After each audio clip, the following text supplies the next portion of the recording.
The streets are empty, but they do not look ruined by panic. That is the first unsettling thing. In the dust-coloured light of the Indus Plain, a city lies exposed beneath the sun, its baked brick walls rising in quiet lines, its lanes still holding the logic of careful planning, its wells still sunk deep into the earth, as if someone might return for water. There are no bodies frozen in the posture of flight, no palace burned black by conquest, no temple shattered by a final act of revenge. The houses stand close together, their rooms arranged around courtyards, their drains still running beneath the streets with a precision that would embarrass many later cities. Everything suggests order. Everything suggests habit. Everything suggests a society that knew how to build repair-measure store-wash trade and live together at a scale that was extraordinary for its time, and yet the people who made this world are gone from the cities they created. At Mohenjo-Daro, the ancient mound rises from the flatlands of Sind like the back of some buried animal. The name itself is modern often translated as the Mound of the Dead, though the people who lived there would not have called it that. Their own name for the city is lost. Their own language is silent. Their script survives only in brief marks on sealed tablets, pottery, and small objects too short and too mysterious to open the door fully. The city's original voice has been cut off.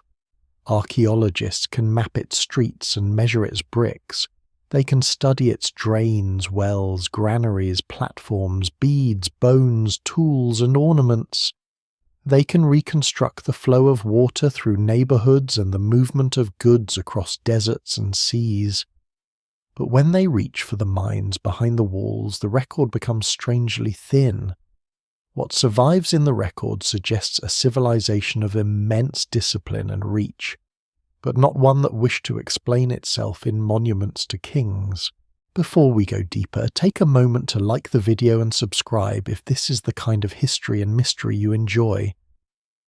Because the story of this vanished civilization is not a simple tale of a lost city swallowed overnight. It is stranger than that. It is the story of an entire urban world, one of the great civilizations of the Bronze Age, fading so quietly that for thousands of years history almost forgot it had existed. In the 3rd millennium BCE, while pyramids rose in Egypt and kings carved their victories into stone in Mesopotamia, another civilization spread across a vast region of South Asia. It covered parts of what are now Pakistan, northwest India, and surrounding areas stretching across river plains, deserts, coastlands, and trade routes. Its cities were among the largest of their age. Its crafts were refined. Its systems of weights and measures were remarkably consistent. Its settlements shared similar building methods across enormous distances.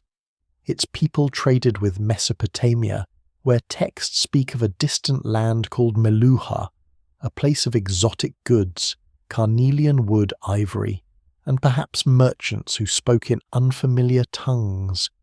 But unlike Egypt and Mesopotamia, this civilization left no readable royal inscriptions, no long chronicles, no boastful list of battles, no obvious image of a ruler towering over kneeling enemies. That absence is not emptiness. It is a different kind of evidence.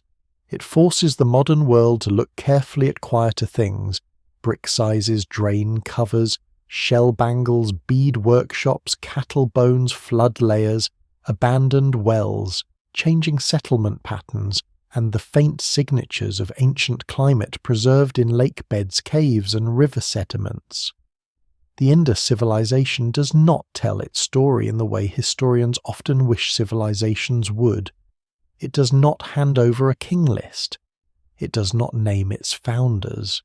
It does not describe its gods in long hymns that can be translated and argued over.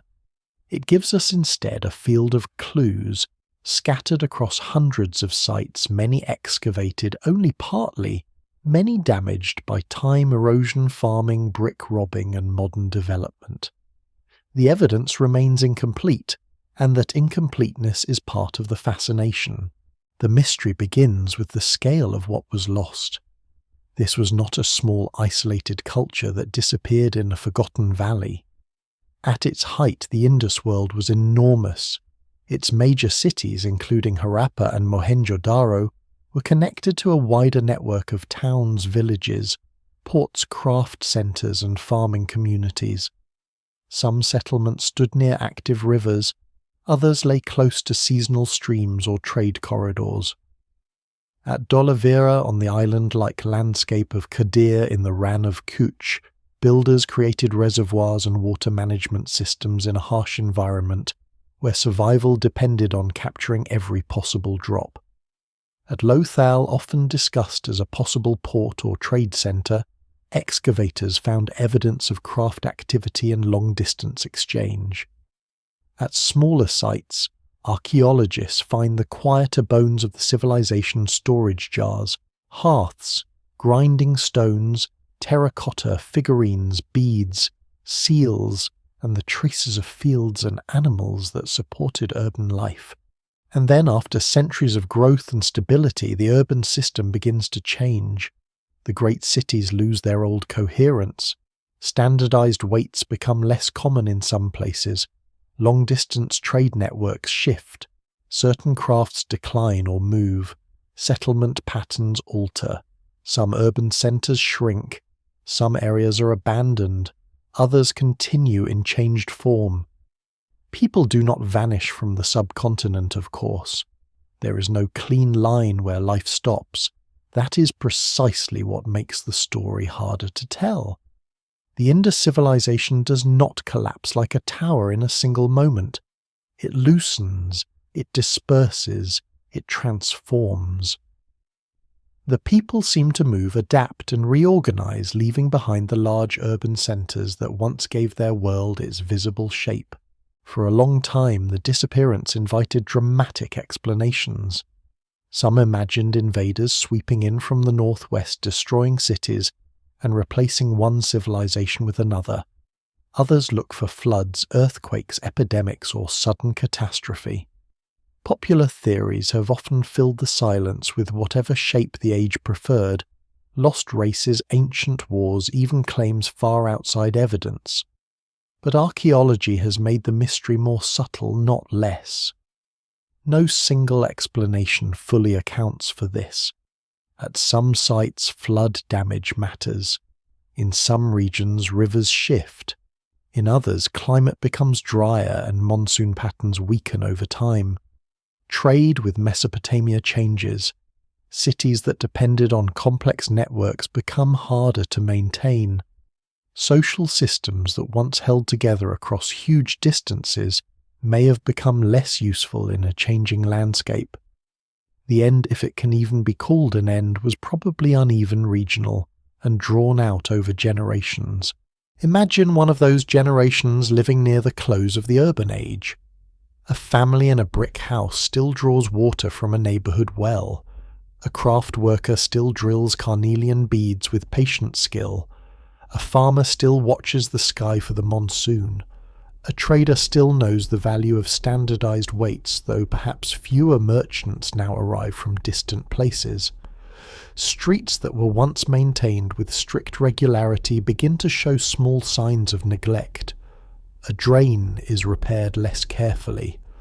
A courtyard is divided. A public space is reused. The old system does not announce its failure. It simply becomes harder to sustain. Children grow up in cities their grandparents remember as more orderly, more prosperous, more connected. Then their children grow up somewhere else. That is the haunting quality of the Indus disappearance. It was not necessarily a disappearance of people, but of a way of organizing life. The great cities became silent while human life continued around and beyond them. Villages endured, farming adapted, traditions shifted. Some practices may have survived in altered forms, though scholars still debate how direct those continuities are. The civilization vanished most clearly from the map of cities, from the scale of planning, from the shared symbols, from the urban confidence that once stretched across the northwest of the subcontinent. It became harder to see because it stopped looking like itself. The empty streets then are not just ruins, they are the remains of a question. How does a civilization so large, so organized, and so deeply rooted in its environment fade without leaving a clear story of its own ending? How can a world be everywhere in the ground and almost nowhere in written memory? The answer begins not with collapse, but with rise with rivers, mud, monsoon, rain, patient farmers, and the slow gathering of villages into one of the most remarkable urban experiments of the ancient world. Long before the great cities stand above the plain, the land itself is doing the first work. The Indus world begins with water with silt, with the slow violence and generosity of rivers that do not merely pass through the landscape but remake it. Each year channels swell and retreat. Floods spread fine sediment across low ground. Old riverbeds are abandoned and new ones cut fresh paths. The plain is never truly still. It is a living surface shaped by monsoon rain, mountain snowmelt erosion from the Himalayas, and surrounding highlands and the endless movement of mud carried downstream. To build a civilization here is to enter into a bargain with forces larger than any city. The rivers give soil, fish, reeds, pasture clay routes of travel, and the possibility of harvests rich enough to support people who are not farming every day. But they also shift, drown, dry, divide, and betray. In this setting, small communities begin to learn the habits that later make urban life possible. The story does not start suddenly at Harappa or Mohenjo-Daro. It reaches back into earlier farming villages and regional cultures, some of them many centuries older than the famous cities. At Mehrgarh, near the Bolan Pass in present-day Pakistan, archaeologists have found evidence for early farming and herding, going back thousands of years before the mature Indus civilization. The place sits near routes that connect the plains with the Iranian plateau and Afghanistan, and its long sequence of occupation shows gradual changes in crops, animals, crafts, burial customs, and settlement life. It is not the single birthplace of everything that follows, because no complex civilization comes from one village alone, but it is one of the clearest windows into the deep roots of the Indus world. What survives in the record suggests a slow accumulation of knowledge how to cultivate wheat and barley, how to manage cattle, sheep and goats, how to shape clay into vessels, how to work stone and shell, how to trade beyond the immediate horizon. This early world is not yet urban, but it is not simple. People already know seasons intimately. They understand the moods of soil. They experiment with storage, craft production, animal management and exchange. They live in communities where reputation, kinship, ritual and labour must be organised without the machinery of later states. A field is never just a field in such a world. It is a wager placed against weather pests, flood, illness, and the uncertain patience of seed. A herd is wealth, food, risk, and movement all at once. A clay pot is not only a container, it is evidence of fire control, hand skill, repeated style, and shared expectation.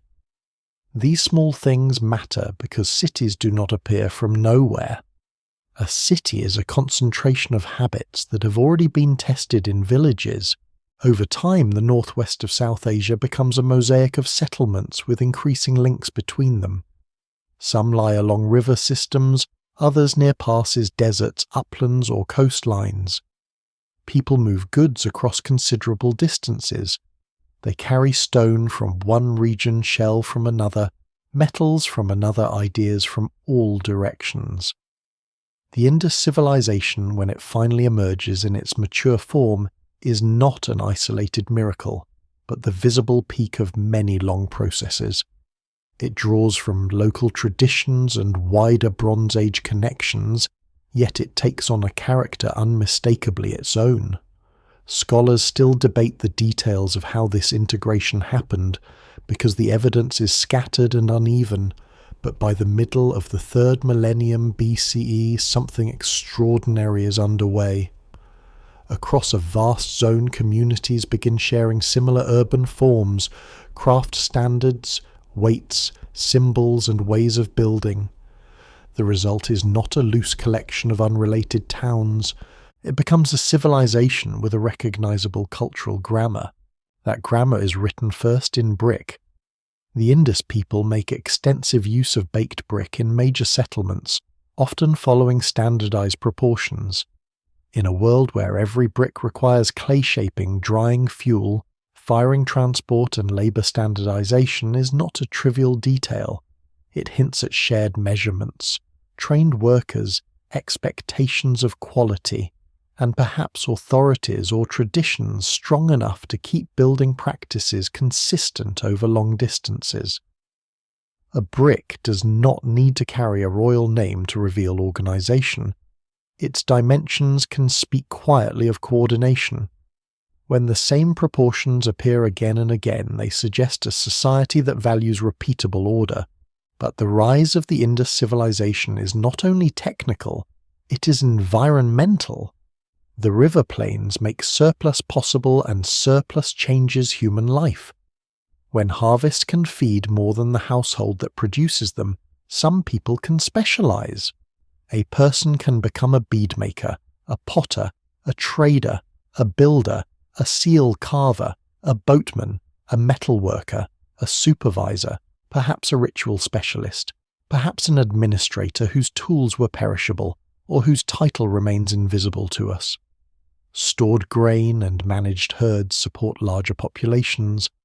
Larger populations require rules, routines, agreements, and forms of trust. A city is not just many houses placed close together. It is a social invention that allows strangers to share streets, waterway systems, markets, and obligations without everything falling apart immediately. The Indus achievement becomes especially striking when compared with other ancient civilizations.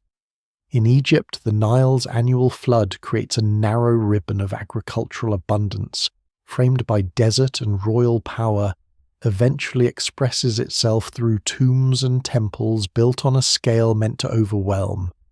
In Mesopotamia, cities rise between the Tigris and Euphrates, where irrigation, competition, trade, and warfare produce kings, scribes, walls, and written records full of disputes, offerings, taxes, and victories. In the Indus region, the pattern is different.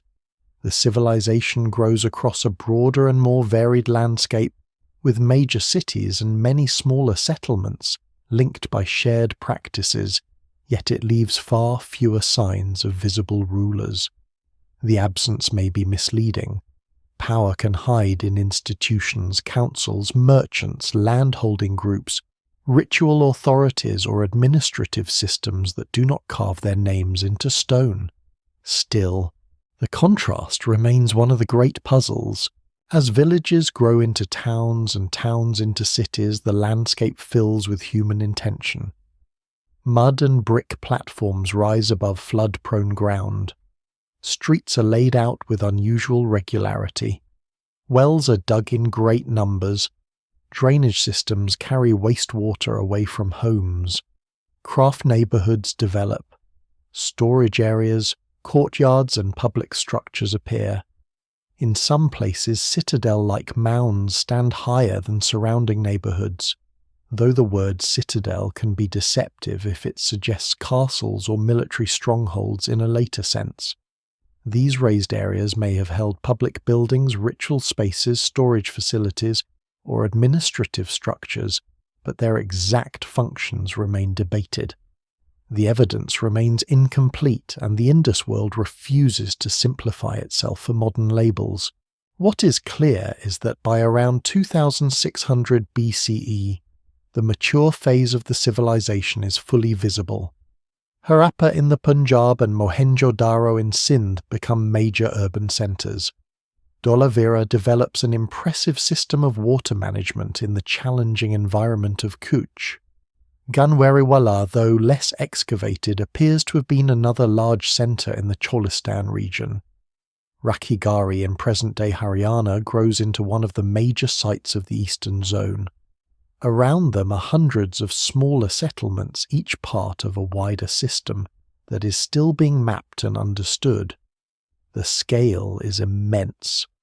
The Indus civilization may have covered a greater geographic area than either Old Kingdom Egypt or early Mesopotamia, though population estimates remain debated and depend heavily on incomplete excavation. The people of this world are not building for a single generation. Their cities show planning that assumes maintenance. Drains need cleaning, wells need repair, streets need resurfacing, bricks need replacement, flood defences need attention, storage requires monitoring, trade requires trust in weights and measures. Such systems work only if people return again and again to the same shared expectations. This is one of the most surprising details of the Indus rise, not merely that cities were built, but that a broad culture of maintenance seems to have existed. The drama is not only in grand construction, it is in the repeated clearing of a drain before it blocks the replacement of a brick, before a wall fails the digging of a new well when an old one silts up the quiet public discipline that keeps dense urban life possible. And yet this very dependence on order also carries the seed of vulnerability.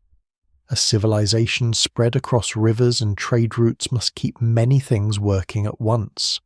Water must arrive in useful amounts, fields must produce, crafts must circulate, settlements must remain connected. Social trust must hold. The same networks that allow expansion can also transmit stress. When rivers shift, when monsoons weaken, when trade patterns change, when local communities no longer benefit from the old urban system, a civilization may not need an enemy to begin changing shape. Its foundations are not made only of brick, but of relationships between people and landscapes. For now, though, the Indus world is rising. The empty streets seen in ruin are still full of footsteps. Clay is being cut and shaped. Kilns are smoking. Boats move along waterways and coastlines. Farmers guide cattle through damp fields. Children play with terracotta carts that resemble the real carts creaking through town. Seals are pressed into clay. Beads are polished until they catch the light. Somewhere a planner, builder, elder, merchant, or official decides where a street should run, where water should drain, where a wall should stand. The civilization is gathering itself from river mud human labour and a shared idea of order. Its vanishing will be mysterious precisely because its rise is so careful. The city does not reveal its genius all at once. At first it seems almost plain. There are no towering pyramids cutting into the sky, no colossal statues watching over the streets, no carved battle scenes announcing the terror of a king. The Indus city keeps its drama closer to the ground. Its power lies in alignment, proportion, repetition, and the stubborn intelligence of ordinary things. A street meets another street at a deliberate angle. A drain runs beneath a lane. A house opens inward to a courtyard rather than outward to public display. A well stands close enough that water is not a distant luxury. Bricks fit together in familiar ratios as if the builders across regions are speaking a shared architectural language. The first impression may be quiet, but the longer one looks, the stranger it becomes. At Mohenjo-Daro, the city is arranged on raised mounds, with streets and lanes forming a pattern that suggest planning and long maintenance. At Harappa, where rail construction and brick robbing damaged parts of the ancient site before archaeology could properly protect it, enough still survives to show the same broad intelligence platforms, walls, streets, craft, areas, drains, and neighbourhoods built with a concern for durable urban life. These were not temporary camps swollen by accident. They were cities built by people who understood the problems of density. How does a large population share water? How does waste leave a house? How do streets remain passable after rain? And use. How are homes separated from public movement yet connected to the life of the city? The Indus answer is not a single grand monument. It is a system. The drainage is among the most famous features, and for good reason. Many houses had bathing areas or washing spaces with sloped floors often connected to covered drains. These drains ran into larger street drains, which were sometimes built of brick and covered with removable slabs for cleaning. This detail matters. A covered drain is useful, but a drain that cannot be cleaned eventually becomes a buried problem. Removable covers suggest repeated maintenance, not merely clever construction. Someone had to clear sediment. Someone had to notice blockages. Someone had to care enough or be required enough to keep the system functioning. In many ancient cities, waste management was crude, inconsistent, or limited to elite areas. In parts of the Indus world, it appears integrated deeply into ordinary neighborhoods. Scholars still debate how uniform this was across all sites, but the evidence from major cities remains remarkable. Wells add another layer to the picture. Mohenjo-Daro alone contained a striking number of wells, many built, with carefully laid wedge-shaped bricks forming circular shafts. Some served private homes or small clusters of houses, others likely served broader neighborhoods. The presence of so many wells changes the feeling of the city. Water is not only gathered from a distant river and carried into town through great effort, it is drawn from within the urban fabric itself. The sound of city life would have included ropes, jars, footsteps splashing water, and the steady social rhythm of people meeting near wells. Water shapes daily time. It decides when people wash, cook clean, prepare grain, mix clay, cool courtyards, and perform rituals whose details are now mostly lost.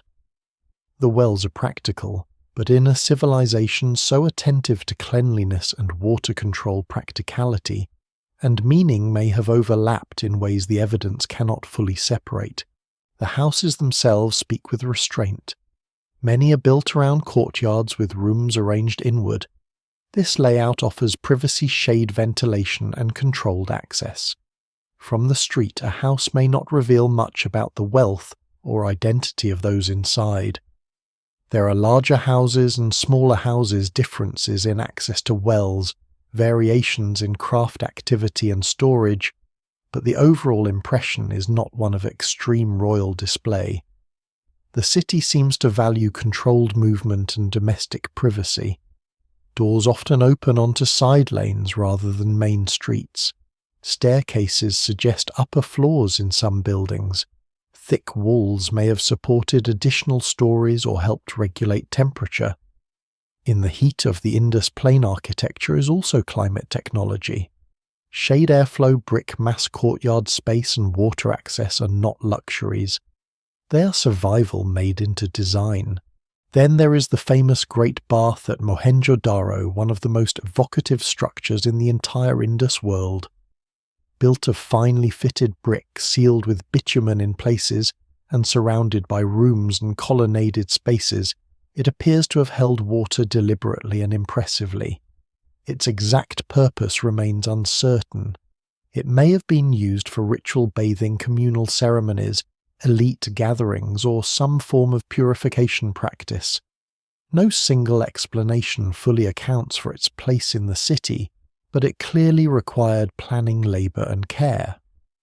The Great Bath is not monumental in the Egyptian sense. It does not crush the viewer with height.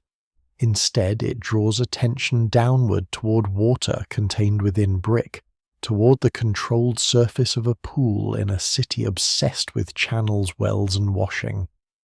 It is one of the rare Indus structures that feels almost theatrical, but even there the drama is quiet.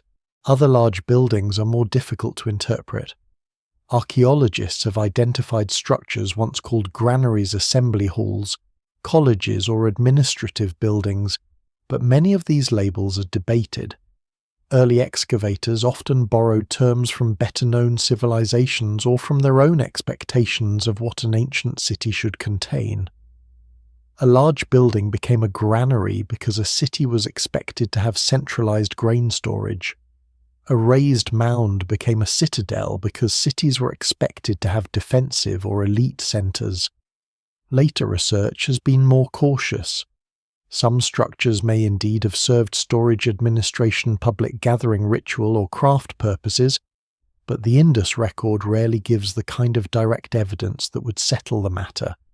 What survives in the record suggests public organization, yet the exact institutions behind it remain hidden. This uncertainty is not a weakness in the story. It is part of the story. The Indus cities were highly organized, but their organization does not look exactly like the forms familiar from Egypt or Mesopotamia. There are walls, but not always in ways that clearly indicate constant warfare. There are raised sectors, but not obvious palaces. There are seals and weights, but not deciphered archives. There are public works, but not inscriptions naming the ruler who ordered them. The civilization seems to have built authority into standards, habits, and shared systems, rather than into giant images of command. That may be partly an illusion caused by missing evidence. Wooden structures, textiles, painted surfaces, and many administrative materials could have decayed. Still, the surviving pattern remains distinctive. The standardization of brick sizes is one of the most revealing clues. Many Indus bricks follow a ratio often described as 1:4, making them practical for strong bonding in walls. Such consistency across distant settlements suggests either centralized control, widely shared craft traditions, or networks of builders trained in common methods. The same is true of weights. Cubical stone weights often made from chert follow a standardized system used in trade and perhaps administration. These objects are small, but they carry the weight of a civilization's trust. A merchant can trade more easily when measures are recognized. A workshop can produce goods for distant markets when standards are shared. A city can coordinate labor when materials are predictable. The Indus world may not proclaim unity through imperial monuments, but it whispers unity through objects that fit.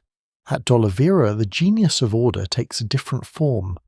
Located in a dry and difficult landscape, the city depends on water management, at a scale that feels almost defiant.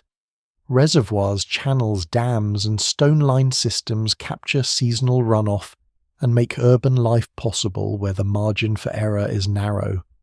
Unlike the brick-dominated architecture of Harappa and Mohenjo-Daro, Dolavira uses stone extensively reflecting local resources and environmental conditions. The site shows that Indus planning was not rigid repetition. It could adapt. This civilization shared principles, but it did not stamp the same city blindly onto every landscape. In one place, wells define the urban experience. In another, reservoir do. In another, proximity to trade routes or craft resources matters most. This flexibility may explain how the civilization spread so widely. The streets themselves would have been full of ordinary movement. Carts creak along lanes pulled by cattle. Potters carry vessels from kilns. Bead makers sit in workshops drilling hard stones with astonishing patience. Children move through courtyards and alleys, perhaps playing with miniature carts and animal figurines. Women and men carry water, grind grain, prepare food, repair roofs, sweep floors, tend animals, sort goods, and maintain the endless domestic labour without which no city survives. The archaeological remains can make the city seem still and silent, but in life it must have been noisy with repetition. Hooves, wheels, voices, tools, striking stone jars set down on brick drains, running after, washing fires, being lit doors opening into shaded interiors. One lesser-known detail is how much the city's sophistication depends on the unglamorous act of repair. Archaeologists have found evidence of rebuilding, resurfacing modifications, blocked doorways, altered rooms, and reused spaces. Cities are never finished.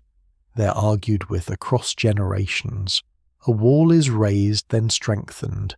A drain is laid, then patched. A street level rises as debris accumulates. A house expands or contracts as family needs change. This means the Indus city is not only a plan imposed from above, it is also a living negotiation between design and use. The original order survives because people keep adjusting it, and that is why the later abandonment feels so powerful. These cities were not fragile experiments thrown together without understanding. They were durable, practical, and deeply experienced. Their builders knew water brick traffic, wastecraft storage, and privacy. They created urban environments that could support dense populations without relying on obvious displays of terror or divine kingship, at least not in forms that have survived. To walk through their remains is to encounter a civilization that solved many of the hardest problems of ancient city life, then somehow lost the conditions that made those solutions necessary, useful, or sustainable. The empty streets from the opening are therefore not empty because the people lacked skill. They are empty because skill alone cannot hold a civilization forever. A drain can be cleaned, a wall rebuilt, a well deepened, a reservoir repaired. But if the wider world changes enough, if rivers shift, trade weakens, climate strains, and social priorities move elsewhere, even the best planned city can become a place people leave behind. Before that slow unravelling can be understood, however, one more puzzle must be faced: who governed these orderly streets, and why did they leave so few signs of power? The strangest thing about power in the Indus world is not that it is absent. A civilization of this scale cannot function without power. Streets do not align themselves. Brick standards do not spread across hundreds of kilometers by accident. Wells, drains, reservoirs, trade systems, craft production, and settlement networks do not maintain coherence for centuries without rules, expectations, and people capable of enforcing or protecting them. The real puzzle is that Indus power does not show itself in the expected costume. It does not stand before us wearing a crown. It does not carve its face into cliffs. It does not pile up the bones of enemies beneath a victory monument. It does not leave behind a royal tomb stuffed with gold and servants. If rulers existed, and they almost certainly did in some form, they have managed to remain almost invisible. This invisibility has tempted generations of observers to imagine the Indus civilization as unusually peaceful, egalitarian, or priestly. Each of those ideas may contain a fragment of possibility, but none can be accepted too easily. The absence of palaces does not prove the absence of hierarchy. The absence of royal tombs does not prove equality. The lack of obvious war monuments does not prove peace. Archaeology is very good at revealing what durable materials preserve, and very poor at preserving the full range of human authority. Power can live in perishable halls, in controlled access to water, in ownership of cattle, in ritual knowledge, in trade connections, in marriage alliances, in councils of elders, in merchant groups, in land rights, in storage systems, in the ability to organize labor, or in rules so widely accepted that they do not need to be carved into stone. Scholars still debate how Indus society was governed because the evidence refuses to point in one clean direction. Still, the contrast with neighboring civilizations is striking. In Egypt, kingship turns into architecture on a colossal scale. The pharaoh's body becomes the center of a cosmic and political order, and the state mobilizes labor to build tombs meant to outlast time itself.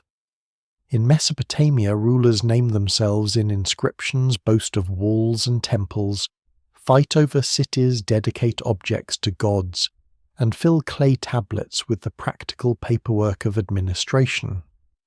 In the Indus world, writing exists, but it is short, compact, and undeciphered. Public works exist, but they are not labelled with royal names. Urban planning exists, but it does not announce the individual who commanded it. The result is a civilization that feels organised without being loudly authoritarian, structured without being self-explanatory. One possibility is that authority was distributed rather than concentrated in a single divine monarch. Large cities may have been governed by councils, corporate groups, ritual specialists, merchants, or local elites who shared power within a common cultural framework. This idea is attractive because it fits the lack of kingly display, but it remains difficult to prove. Another possibility is that rulers did exist, but their monuments were made of materials that vanished, or their ideology did not emphasize personal glorification. A wooden palace, if destroyed by decay and rebuilding, may leave only ambiguous traces. A ruler who expressed legitimacy through ritual purity, control of trade, or standardized administration might leave fewer obvious images than a warrior king.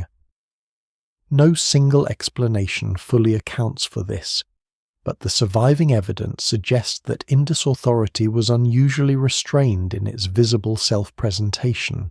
The famous small stone figure, often called the priest king, captures this uncertainty perfectly. Found at Mohenjo-Daro, it shows a bearded male figure with a patterned robe and a composed expression. The name priest king is modern speculation, not a fact recovered from the Indus past. He may represent an elite man, a ritual figure, an ancestor, a leader, or something else entirely. The sculpture is powerful because it looks important, but importance is not the same as identification. Without readable inscriptions, the figure remains a mirror for modern assumptions. People see in him the ruler they expect, the priest they imagine, or the symbol of a lost political order. What survives in the record suggests status, but not the exact office behind the face. Burials add another complication. In many civilizations, tombs are where inequality becomes spectacular. Gold weapons, imported luxuries, sacrificed attendants, and massive burial architecture can reveal social ranking, even when written records are scarce. Indus burials, by comparison, tend to be modest. Grave goods exist, including pottery ornaments, shells, beads, and personal items, but there is no clear equivalent of the royal tombs of Egypt or Mesopotamia. This does not mean the society lacked social differences. Houses vary in size and access to resources. Craft specialization and trade likely created distinctions. Some people surely had more influence than others, but the dead were not generally turned into monuments of overwhelming inequality, at least not in the excavated evidence. That restraint may reflect belief, custom, social organization, or simply a burial practice that kept wealth circulating among the living. The absence of obvious armies is equally intriguing. Weapons have been found, including blade spearheads and tools that could serve violent purposes, but the Indus civilization does not present the same abundant imagery of warfare seen in many Bronze Age societies. City walls and defensive features are debated because walls can protect against floods, mark boundaries, control movement, elevate platforms, or defend against attack depending on context. Some sites may have had defensive concerns, but warfare does not dominate the surviving visual record. This has encouraged the idea of a peaceful civilization, yet caution is necessary. Violence can occur without being celebrated in art. Conflict can be small-scale, internal, seasonal, or archaeologically subtle. The evidence remains incomplete. What can be said more safely is that the Indus world did not choose to represent power primarily through scenes of conquest. Instead, authority seems to appear through discipline. The city itself becomes the monument. The drain, the brick, the weight, the seal, the street grid, the well, the reservoir, the repeated layout of neighborhoods, the consistency of craft standards. These are the visible signs of a social order that valued coordination. It is possible that the Indus people had leaders whose legitimacy came not from glorious violence, but from ensuring reliability. In a river civilization, the ability to keep water flowing, trade honest streets usable, and rituals properly observed may have mattered more than a king's face carved on stone. This kind of power is less dramatic, but it may be more intimate. It reaches into the household, the marketplace, the workshop, and the drain under the lane. Seals offer one of the clearest hints of administration. Many Indus seals are small, often square, carved with animals and short inscriptions. They may have been used to mark ownership, identity, trade, goods, official transactions, or social affiliation. The animals include unicorn-like figures, bulls, elephants, rhinoceroses, water buffalo tigers, and composite or rare forms. The so-called unicorn is especially common, though it is not a unicorn in the medieval fantasy sense. It appears as a single-horned animal in profile, perhaps a stylized bull or a symbolic creature whose meaning is lost. The seals are beautiful, precise, and widely distributed. They suggest people needed durable markers of identity and trust. Someone receiving a sealed package token or impression would know that the mark mattered. But exactly how it mattered remains one of the civilization's locked doors. Weights point to the same world of regulated exchange. Standardized stone weights imply shared systems of value and measurement. This is not merely commerce in the casual sense. It suggests a society where goods moved through agreed frameworks, where merchants or officials could compare quantities across regions, where craft products and raw materials entered networks that required confidence. The quiet cube of stone may be one of the most political objects in the Indus world. It says that people agreed, or were made to agree on what a measure meant. In any civilization, shared measurement is a form of power. It turns trust into a tool. There is also the possibility that ritual held the civilization together. The great bath at Mohenjo-Daro fire altars or ritual installations at some sites, terracotta figurines, animal motifs and repeated symbols all suggest a world rich in meaning. Yet the religion of the Indus people cannot be reconstructed with confidence. Older interpretations sometimes rush to connect Indus objects directly with later South Asian traditions, seeing protoforms of later deities or practices. Some continuities may exist and the question remains important, but direct lines are difficult to prove. The evidence must be handled carefully. A seated figure on a seal may look suggestive. A horned headdress may invite comparison. A bathing structure may remind later observers of ritual purity. But resemblance is not proof. The Indus religious world was likely complex, but its names, myths, prayers, and doctrines remain mostly beyond reach. What emerges is a society that may have been governed less by spectacular command than by shared norms. This does not make it gentle or ideal. A drain-based civilization can still have inequality. A city without palaces can still have elites. A society without readable war records can still punish, exclude, exploit, or fight. But the Indus world challenges the habit of equating civilization with king's conquest and monumental ego. Its greatest surviving achievements are civic. It placed extraordinary effort into the infrastructure of daily life. It built cities where water waste movement and craft were carefully managed. It spread standards without leaving a clear imperial signature. It made authority difficult for later historians to personify. This difficulty matters for the mystery of disappearance. If the Indus civilization had been ruled by a single empire centered on a dynasty, its collapse might be easier to imagine as the fall of a throne. If it had been built around temple states, we might look for religious breakdown. If it had been driven by constant warfare, we might search for conquerors. But a civilization held together by distributed standards, environmental management, trade, and shared urban habits may unravel differently. It may not fall when one king dies. It may fade when the routines that make common life worthwhile stop working as well as they once did. When the rivers shift, when trade weakens, when cities become harder to maintain, power that is spread through systems may dissolve quietly through those same systems. So the people without kings are not people without order. They are people whose order is harder to see because it is embedded in the built environment, rather than proclaimed above it. Their rulers, councils, priests, merchants, or administrators remain unnamed. Their decisions survive as bricks, drains, wells, seals, and weights. Their authority is felt in the fact that so many people across such a large region lived according to recognizable patterns for so long, and their silence leaves the next great problem even sharper. They did write, or at least they used signs that look very much like writing. They mark seals, tablets, pottery, and tools with symbols.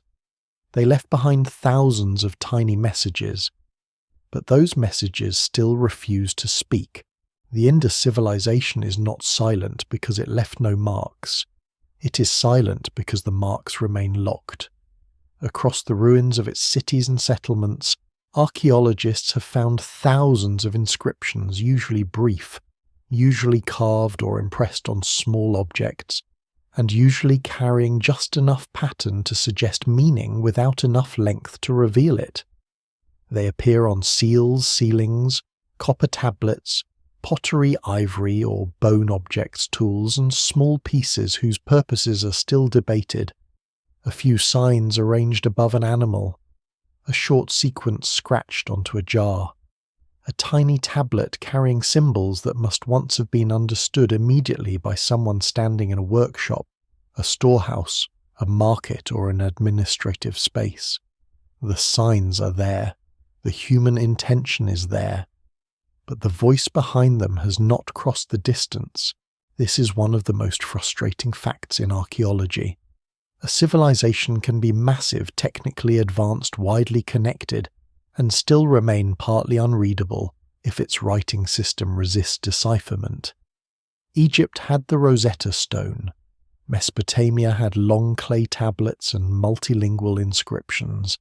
The Indus world offers no confirmed bilingual text, no long archive, no royal inscription with repeated names and titles, no obvious historical narrative that can be broken apart line by line. Most Indus inscriptions are extremely short, often only a handful of signs. That brevity makes statistical analysis possible, but decipherment painfully difficult. Scholars still debate whether the signs represent a full writing system, a logo-syllabic script, names and titles, commercial marks, ritual symbols, or some combination of functions. The mainstream view generally treats the signs as meaningful and highly structured, but the evidence remains incomplete. The seals are the most famous carriers of these signs. Many are carved from steatite, then fired or treated to create a pale surface. They often show an animal beneath a short inscription, the so-called unicorn, the humped bull, elephant, rhinoceros, tiger water, buffalo, goat, or more unusual creatures. On the back, many have a boss with a hole, perhaps for wearing or holding. Their craftsmanship is exacting. Their lines are confident. They are small enough to fit in the hand, but they open onto an entire world of identity and exchange. A seal may have marked ownership, clan, office, merchant house, religious affiliation, commodity, or authority. It may have been pressed into clay tags attached to goods, doors, bundles, jars, or containers. What survives in the record suggests a system of recognized symbols, but the exact rules of that system remain unknown. The famous unicorn motif is especially revealing because it appears so often. It is not the unicorn of later European imagination, but a single-horned animal shown in profile, usually standing before a mysterious object, sometimes called a ritual stand manger, or offering device. Its repetition suggests importance. Perhaps it was a clan emblem, a merchant mark a deity's animal, a symbol of authority or a conventional sign, whose meaning was obvious at the time. No single explanation fully accounts for it. The creature's very commonness makes the mystery sharper. If one symbol appears again and again across a wide civilization, it likely mattered deeply, but without the language it remains both familiar and unreachable. The script itself contains hundreds of signs depending on how variants are counted. Some signs are simple strokes or geometric forms, others are more complex, resembling fish jars, leaves, combs, humans, animals, or abstract devices. Certain signs appear often at the beginning or end of inscriptions, suggesting rules of order. Some signs cluster together, some sequences repeat. These patterns are among the strongest arguments that the system is not random decoration. It behaves like a structured code. Yet code is not the same as readable language. A modern scholar can count sign frequency, compare positions, build databases, test linguistic hypotheses, and still not know what a single seal says. The Indus script sits in the uncomfortable zone where structure is clear but meaning is not. Many attempts have been made to decipher it. Some researchers have argued for links to early Dravidian languages. Others have proposed Indo-Aryan Munda or other linguistic families.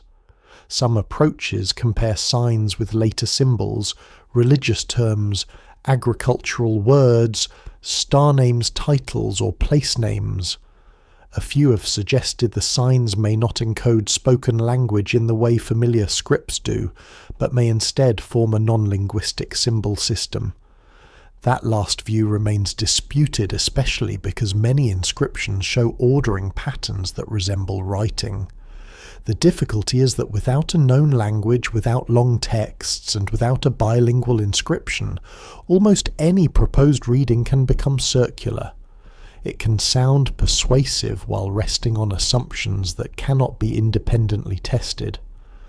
Responsible scholars move carefully here because the desire to make the Indus speak can easily become stronger than the evidence.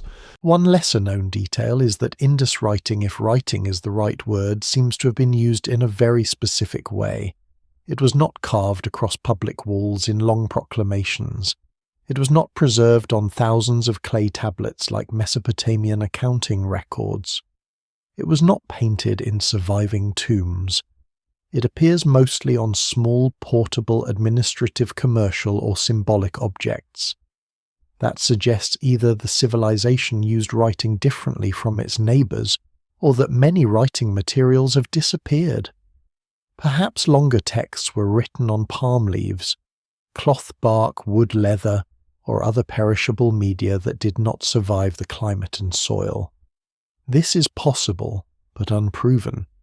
The absence of long inscriptions may reflect preservation, cultural choice, or both. If longer texts did exist and vanish, the loss is immense. They might have contained names of cities, rulers, gods, professions, commodities, rituals, laws, myths, disputes, marriages, debts, journeys, and prayers. They might have told us whether Mohenjo-Daro had a name remembered across regions, whether Harappa was ruled by a council or elite household, whether the Great Bath had a sacred meaning, whether the unicorn marked a deity, a guild, or something stranger. Instead, the surviving marks feel like labels torn from a lost archive. They show that communication existed, but they do not yet communicate with us. This silence affects every other part of the mystery. Without readable writing, the collapse cannot be narrated from within. There is no Indus lament for failing rains, no official record of famine, no complaint about merchants vanishing from the Gulf trade, no inscription describing flood damage, no royal decree ordering people to move, no hymn begging a river to return. The end of the civilization must be reconstructed from settlement patterns, environmental records, material culture, and comparisons. That does not make the reconstruction impossible, but it makes it indirect. The evidence must be read through ground layers rather than sentences. and yet the signs still carry a strange intimacy. Someone once held a seal and knew exactly what it meant. Someone pressed it into wet clay and trusted that another person would recognize the mark. Someone scratched symbols onto pottery before or after firing, perhaps to show ownership, contents, destination, or ritual purpose. Someone learned the difference between one sign and another, the correct order, the acceptable form, the meaning of a repeated sequence. There may have been specialists who carved seals or understood symbols more deeply than ordinary people. There may have been merchants who carried seals as identity.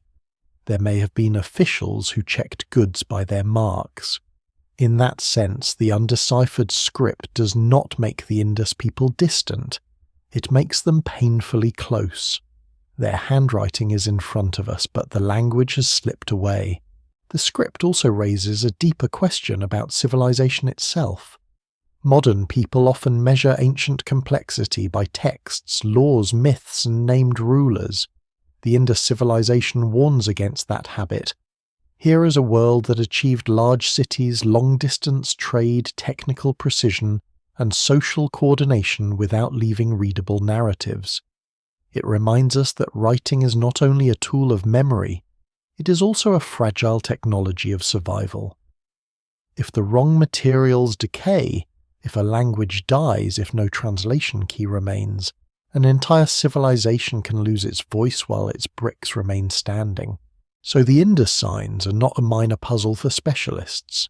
They are the locked door at the center of the vanished world.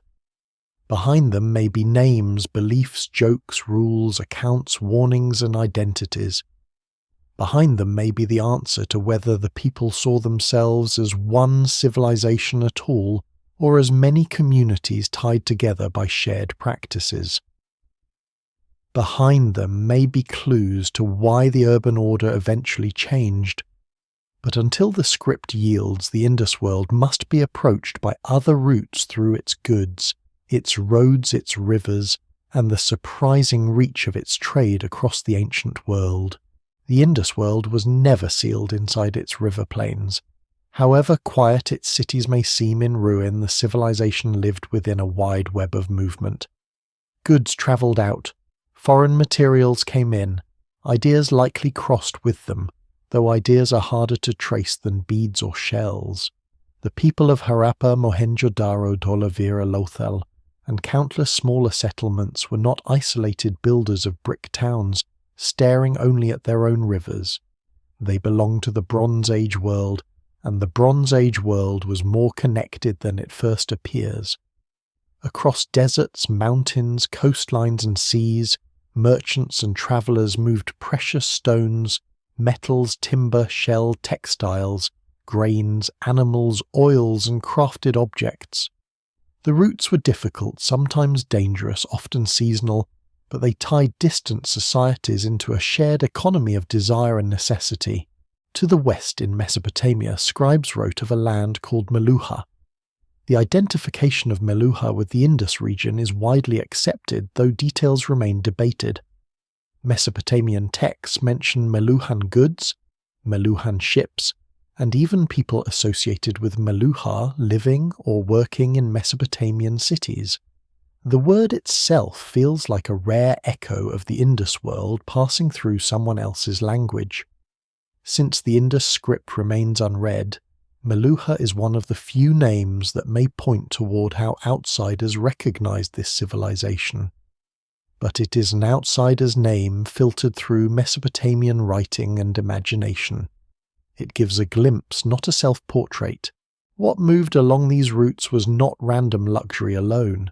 Carnelian beads from South Asia became highly valued objects, their deep orange-red glow the result of skilled selection, heating, shaping, polishing, and drilling. Some Indus bead makers produced long barrel-shaped beads, requiring extraordinary technical control. Drilling hard stone with ancient tools was slow work demanding patience and expertise. A finished bead, small enough to rest on a palm, might carry within it days of labour and generations of craft knowledge. In Mesopotamia, such objects could become markers of status, beauty, and connection to distant lands. The bead is a small thing, but it compresses geography. It brings the Indus plain craft workshops, trade routes, and foreign elites into one polished surface. Shell was another important material. The Indus civilization made ornaments, bangles, inlays, and tools from marine shell gathered from coastal regions such as the Arabian Sea. Shell objects found far inland show the movement of coastal materials through internal networks. Copper and bronze objects point toward metal sources and exchange routes connecting regions beyond the river plains.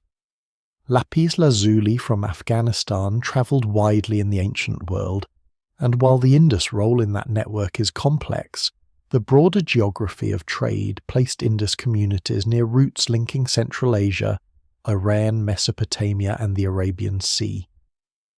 Timber, ivory, cotton, textiles, sesame oil, and other goods may also have moved, though organic materials often vanish from the archaeological record.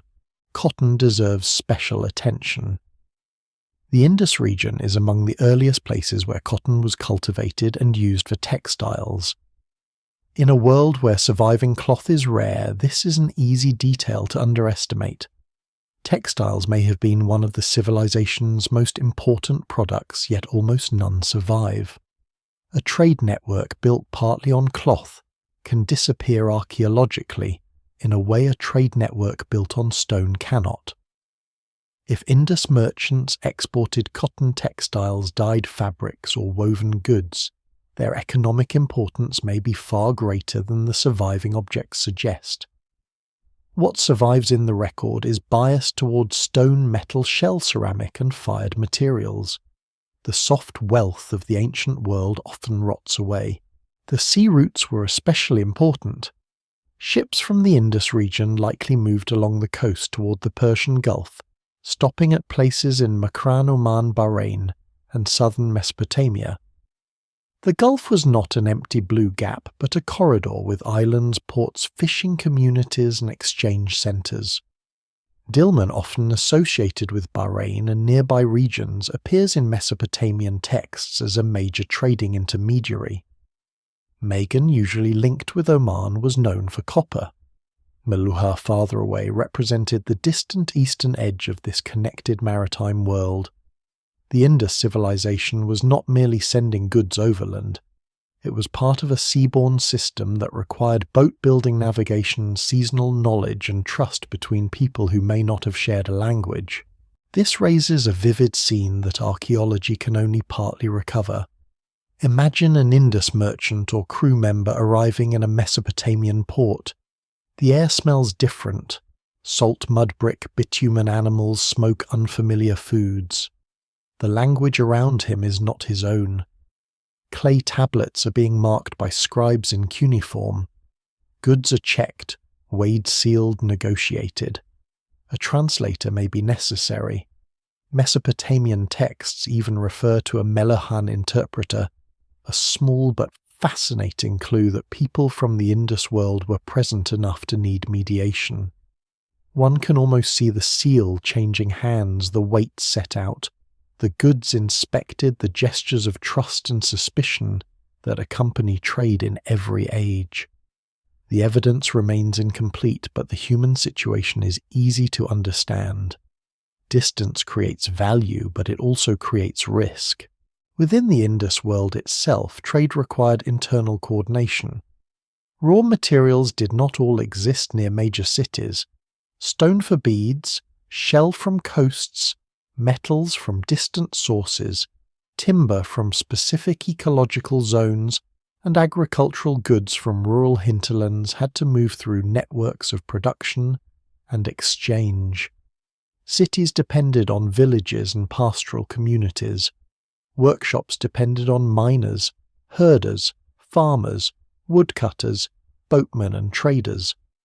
A bead found in a city may begin as stone in Gujarat, pass through a craft workshop, enter a merchant's stock, become part of an ornament, and eventually end up in a grave or house deposit hundreds of kilometers away. Each object carries hidden labour, Standardized weights made this world more reliable. A merchant in one city could weigh goods using measures recognized elsewhere. Seals could identify parties or commodities. Similar craft styles could make products recognizable across regions. This did not require a modern state, but it did require shared habits, strong enough to cross distance. The Indus civilization's unity may have been maintained partly through these economic standards. It was not only a culture of bricks and drains, it was a culture of measures, marks, and trust. Yet long-distance trade also creates vulnerability. A city connected to distant markets benefits when exchange is strong, but feels the strain when those links weaken. Around the later 3rd and early 2nd millennium BCE, Mesopotamian connections with Meluhha appear to change. The reasons are complex. Political shifts in Mesopotamia, changes in Gulf trade, intermediaries, environmental pressures and transformations within the Indus region may all have played roles. It would be too simple to say that trade collapsed and therefore the Indus cities died. Cities do not vanish because one route becomes less profitable. But weakening exchange can remove one of the supports holding urban specialization together. If fewer goods move, workshops shrink. If fewer traders arrive, standardized systems matter less. If distant demand falls, elite or administrative networks may lose influence. No single explanation fully accounts for the urban decline. But trade is one thread in the larger unravelling. There is also the question of whether Indus merchants carried not only goods but symbols. Seals found outside the Indus region or objects inspired by Indus styles show contact across cultural boundaries. In Mesopotamia, foreign goods were not simply consumed, they were interpreted. A carnelian bead from Meluhha might become part of local status display. A seal might identify a foreign trader. A material might be valued precisely because it came from far away. The Indus civilization therefore existed in the imagination of other peoples. It was a place of sources, routes, ships, and specialized goods. Yet those outsiders did not preserve the inner story of Indus society. They saw what trade brought them, not necessarily the cities behind the trade. The most haunting part of these connections is how much they show life before the silence. The vanished civilization was once recognized abroad. Its goods travelled across seas. Its merchants may have walked through Mesopotamian streets. Its materials entered temples, households, and elite displays far from the Indus plain. The world knew it in fragments. Then those fragments became archaeological puzzles. A seal here, a bead there, a foreign word in a clay tablet, a trace of cotton, a Gulf route, a material whose origin points east. The civilization did not vanish from one place only. It faded from an entire network of ancient recognition. And still trade cannot explain everything. It shows reach, sophistication, and dependency, but it does not tell us how people felt inside their cities, how they organized households, how children grew up among brick lanes and wells, how craftspeople learned their skills, or what ordinary life looked like before the cracks widened. To understand what was lost when the urban world faded, the story has to move from ships and merchants, back through the city gates into courtyards, kitchens, workshops, and the small objects that preserve the touch of daily hands.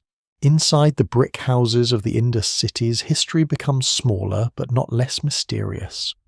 The great questions about collapsed climate, trade rulers, and rivers all pass eventually through ordinary rooms. A civilization is not lived at the scale of a map. It is lived at the scale of a doorway, a cooking hearth, a sleeping platform, a courtyard swept clean in the morning, a jar of grain stored against uncertainty, a child's toy left behind in dust.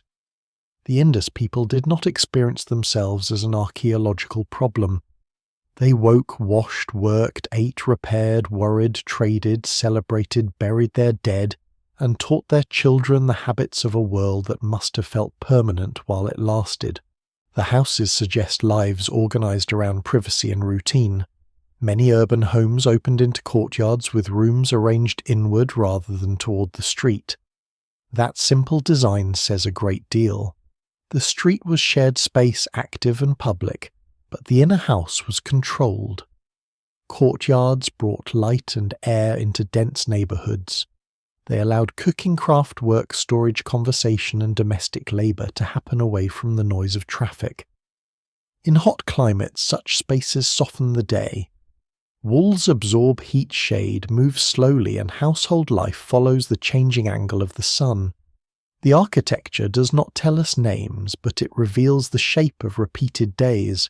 Food connects the city to the countryside. Indus people cultivated wheat, barley, peas, lentils, sesame, dates in some regions and other crops, depending on local conditions. In parts of the civilization, millets and rice became more significant over time, especially as settlement patterns shifted eastward and farming adapted to different rainfall zones. Cattle were deeply important along with sheep, goats, water, buffalo, pigs, and other animals. Fish and wild resources also mattered in some places. The diet was not uniform across the whole civilization, because the Indus world covered a vast and varied landscape. What survives in the record suggests flexible food systems rooted in both agriculture and animal management. A city like Mohenjo-Daro depended on rural production, but its kitchens still held the intimate labour of grinding, cooking, storing and sharing. Grinding stones, storage jars, hearths and charred seeds are not dramatic objects, but they bring the past close. Grain must be cleaned, ground, mixed, cooked and rationed. Water must be carried. Fuel must be gathered or purchased. Pots must be shaped, fired, repaired and replaced. The labour of daily life leaves fewer monuments than rulers do, yet it is the foundation beneath everything else. A city can have seals, weights and trade routes, but without countless acts of food preparation and maintenance, it fails within days. The Indus civilization's famous drainage systems may impress modern observers, but those systems only mattered because people used them constantly, washing bodies, rinsing vessels, cleaning floors, managing the mess of dense life. Craft production adds another layer of human detail. Indus artisans made beads from carnelian, agate, faience, shell, steatite and other materials. They drilled hard stones with astonishing precision. They shaped bangles, figurines, pottery, copper tools, ornaments and seals. Some workshops show evidence of specialized production with raw materials, unfinished pieces, waste fragments and tools clustered in ways that reveal skilled labor. A bead workshop is a place of patience. The craftsperson holds a tiny object that can break at any moment, uses abrasive materials and drilling techniques learned through practice, and transforms stone into a thing that may travel farther than the maker ever will. One surprising detail is that some Indus bead-making methods were so refined that their products remained recognizable across long distances, turning craft into a kind of cultural signature. Children appear in the record through toys and miniature objects, terracotta carts with wheels, animal figurines. Small human forms, rattles and game pieces suggest play, learning imitation and socialization. A toy cart is not just charming. It shows that children saw carts in the real world and reproduced them in miniature. It hints at movement, animals, transport, and the place of children within household spaces. Game pieces and dice-like objects suggest leisure, and perhaps gambling or strategy games, though the exact rules are lost. These objects prevent the civilization from becoming too abstract. The people who vanished from the cities were not only merchants and planners, they were children pushing tiny carts through courtyards, adults teaching skills, elders remembering earlier floods, families carrying grief into burial grounds. Ornaments tell another story. Shell bangles, bead necklaces, copper objects, faience jewellery and decorated pottery reveal attention to appearance, identity, and perhaps status. People mark themselves socially through what they wore and carried.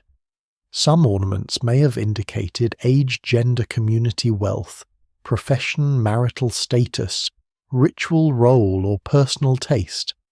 The evidence remains incomplete, and modern categories can mislead, but the care invested in adornment is unmistakable. Even in a civilization without obvious royal splendor, beauty mattered. Texture, color, polish, and pattern were part of daily life.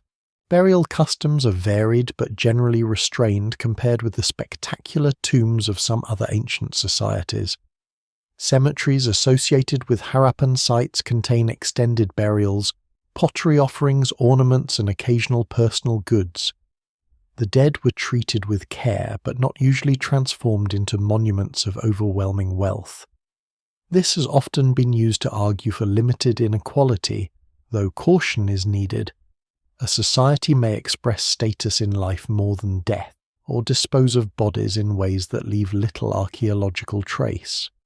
Some people may have been cremated, exposed, buried elsewhere, or treated according to customs that do not preserve well. Scholars still debate the full range of Indus mortuary practice. What survives suggests that death was meaningful, but not made into the central theatre of political power. The human body also preserves clues to stress, health, diet, and labour. Skeletal remains from Indus sites have been studied for signs of disease, trauma, nutritional stress, and population relationships, though sample sizes and preservation vary. The evidence does not support a simple picture of sudden massacre at the end of the civilization. Instead, it reveals ordinary human vulnerability, illness, injury, dental wear, infection, and the physical costs of life in ancient cities. Urban environments create opportunities, but they also concentrate waste pathogens, crowding, and inequality. Even with good drainage, no Bronze Age city was hygienic by modern standards. The Indus people were impressive urban planners, but they still lived in bodies exposed to pain, age, hunger, childbirth, accident, and disease. One of the most intriguing aspects of daily life is how much it depended on trust among people, who did not all know one another personally. In a village, social life can be governed by kinship and direct reputation. In a city, strangers share walls, streets, wells, and drains. They pass each other in lanes. They exchange goods. They rely on the assumption that a drain cover will not be stolen, a street will remain open, a weight will mean what it should mean, a seal will be recognized, a well will be maintained. The Indus city is therefore a moral achievement as much as a technical one. Its order rests on daily cooperation, whether enforced by authority, custom, mutual dependence, or all of these at once. And yet the same household details also reveal how change might begin quietly. A family does not experience civilizational decline as an abstract collapse. They notice that a trade good is harder to find. A craft no longer brings the same return. A well becomes less reliable. Flood damage takes longer to repair. A son leaves for another settlement. A daughter marries into a village farther east. The old neighbourhood remains familiar, but its future narrows. No single day feels like the end. The city is still inhabited, still repaired, still meaningful. But the balance between effort and reward shifts. This is why the disappearance of the Indus urban world cannot be understood only from above. It must be imagined from within households where people made decisions under pressure. Stay or leave, repair or abandon, continue a craft or change work, store more grain or move closer to better water. Trust old routes or follow new ones. Civilizations are often said to collapse, but at ground level they are made and unmade by countless practical decisions. The Indus people did not vanish in one collective gesture. Many likely adapted in ordinary intelligent ways, and those adaptations slowly emptied the great cities of their old purpose. So behind the bricks there is a dense human world. Food, watercraft, ornament play sickness, burial, maintenance, and memory. The civilization becomes more mysterious, not less, when its daily life is restored. These were not shadows. They were skilled, organized, emotional human beings living in cities that solved real problems with unusual elegance. To lose such a world did not require ignorance. It required circumstances strong enough to make even a well-built life difficult to continue. The first signs of those circumstances appear not as flames on the horizon, but as small cracks in the system that had once seemed so steady. The first cracks in the Indus world are easy to miss because they do not look like catastrophe.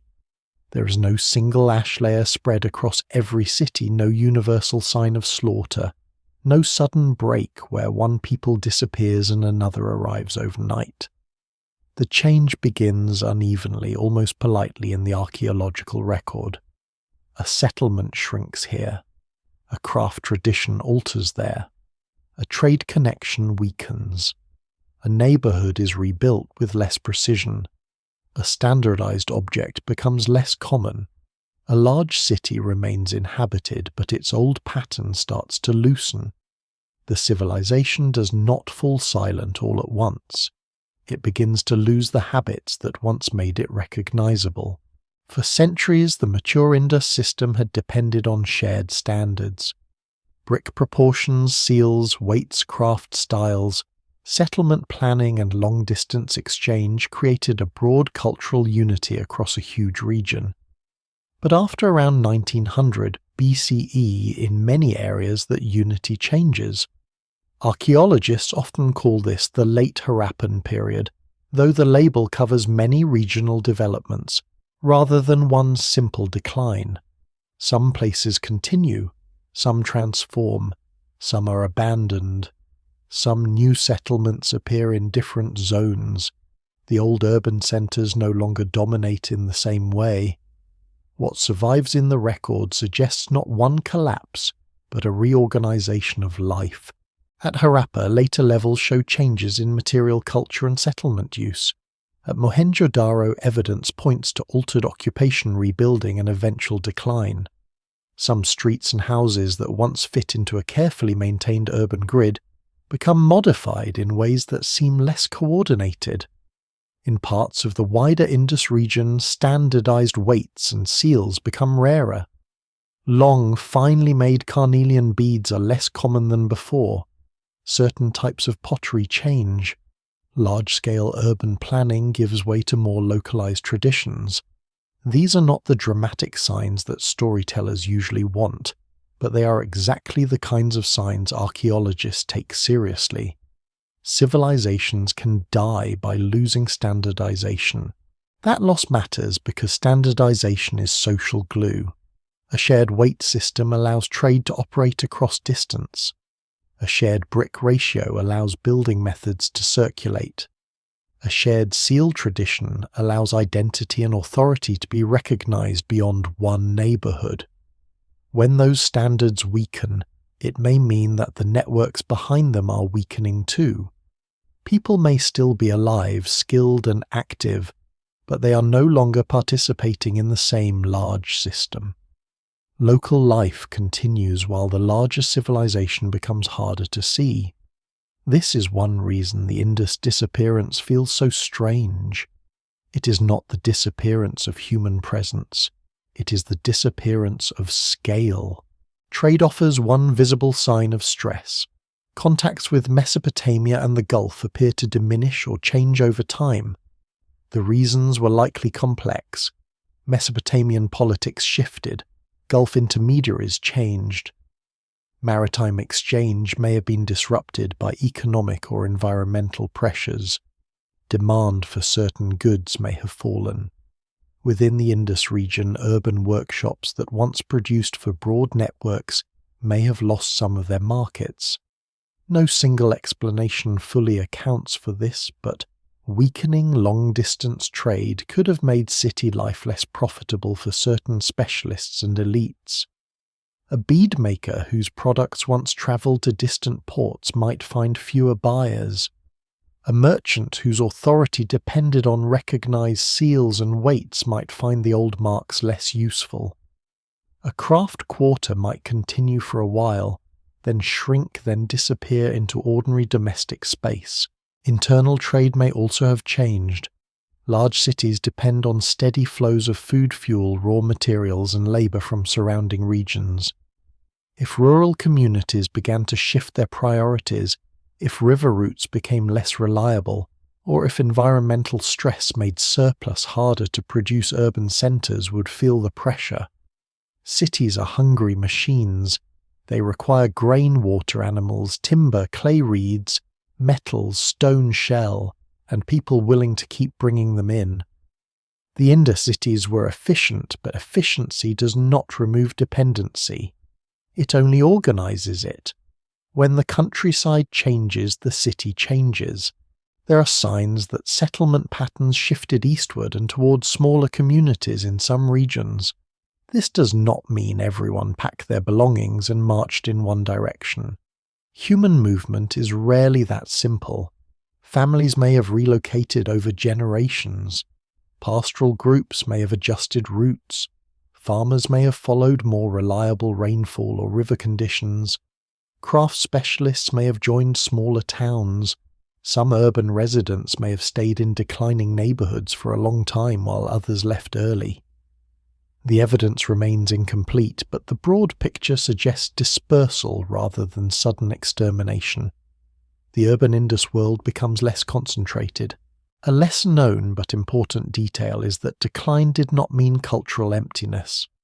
Late Harappan communities continued to make pottery, farm herd animals, build houses, bury their dead, and maintain regional identities. In some areas, local cultures became more distinct after the weakening of the mature urban system. This is what often happens after a large integrated network loosens. Local traditions once partly absorbed into a shared civilization become more visible again. The end of unity can look like the return of diversity. To call this simply a collapse risks missing the creativity of adaptation. Still, for the great cities, the change must have felt profound.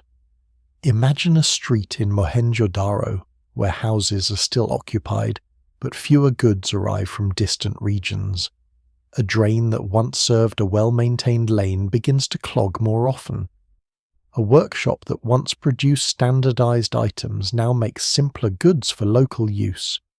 A large public structure is repurposed, subdivided, or neglected. The city does not become empty overnight. Instead, it becomes less itself. Its old systems continue in fragments, but their meaning fades. A seal used by a grandfather may be kept as an object, but no longer function in the same network. A weight may sit in a house after the trade system it served has weakened. A child may grow up among symbols whose older significance is already becoming obscure. Urban decline is often experienced as inconvenience before it becomes abandonment. Water takes more work. Repairs become irregular. Streets accumulate debris. Public authority becomes less effective or less motivated. People improvise. They build over older structures. They reuse bricks. They occupy spaces in ways the original planners did not intend. Archaeologists see this as a change in site formation architecture and material culture. The people living through it may have seen it as practical adjustment. When a system no longer supports them, they do not hold a ceremony for the death of civilization. They patch a wall and make do. The first cracks may also have been psychological. A city survives partly because people believe it is worth the labour. The drains must be cleaned because the city matters. The wells must be maintained because families expect to remain. The streets must stay open because traffic and trade continue. Once confidence weakens, maintenance declines. Once maintenance declines, confidence weakens further. This feedback loop is difficult to prove archaeologically. but it is familiar in human settlements across time. Order requires belief in the future. When the future seems uncertain, even strong walls can begin to lose their social meaning, yet nothing in the evidence suggests that the Indus people simply forgot how to live well. The later changes were likely rational responses to altered circumstances. If a river moved away, a smaller settlement elsewhere might make more sense than repairing an oversized city. If trade weakened, household production might matter more than specialized workshops. If rainfall patterns shifted, spreading risk across different crops and regions might be wiser than depending on old urban supply chains. What appears as decline from the viewpoint of ruins may have felt like survival from the viewpoint of families. This is one of the central tensions in the Indus mystery. Archaeology shows a loss of urban complexity, but human beings may have been adapting intelligently. The civilization vanished as a recognizable system, but the people did not necessarily vanish as communities. The cracks that opened in the mature Indus world were real weakened standardization, changing trade, altered settlement, less coordinated urban maintenance. But these cracks were not merely signs of failure. They were also pathways into a different future. The question is, what made those pathways necessary? Why did such a successful urban system begin to lose its hold? Trade shifts explain part of it. Social reorganization explains part of it. But beneath these human systems lay the older power that had made the civilization possible in the first place: water. The rivers that fed the Indus world had always been generous and dangerous. Over time, some of them changed in ways no city could command, and when rivers change course, civilizations built beside them must either follow, adapt, or become stranded beside memories of water. Water built the Indus world before people gave it walls. It carried the silt that made fields fertile, filled wells, fed animals, cooled courtyards, moved boats, shaped trade routes, and gave cities a reason to exist where they did. In the beginning, rivers were not background scenery. They were the first architecture. Every brick in the city depended in some distant way on water, mixed with clay water, feeding crops, water sustaining workers, water moving through channels and beneath streets. So when the rivers changed, they did not simply alter the landscape. They altered the foundation of civilization. The Indus River itself is immense, but the civilization was never only the story of one river. It spread across a complicated world of major rivers, tributaries, seasonal streams, floodplains, and now dry channels.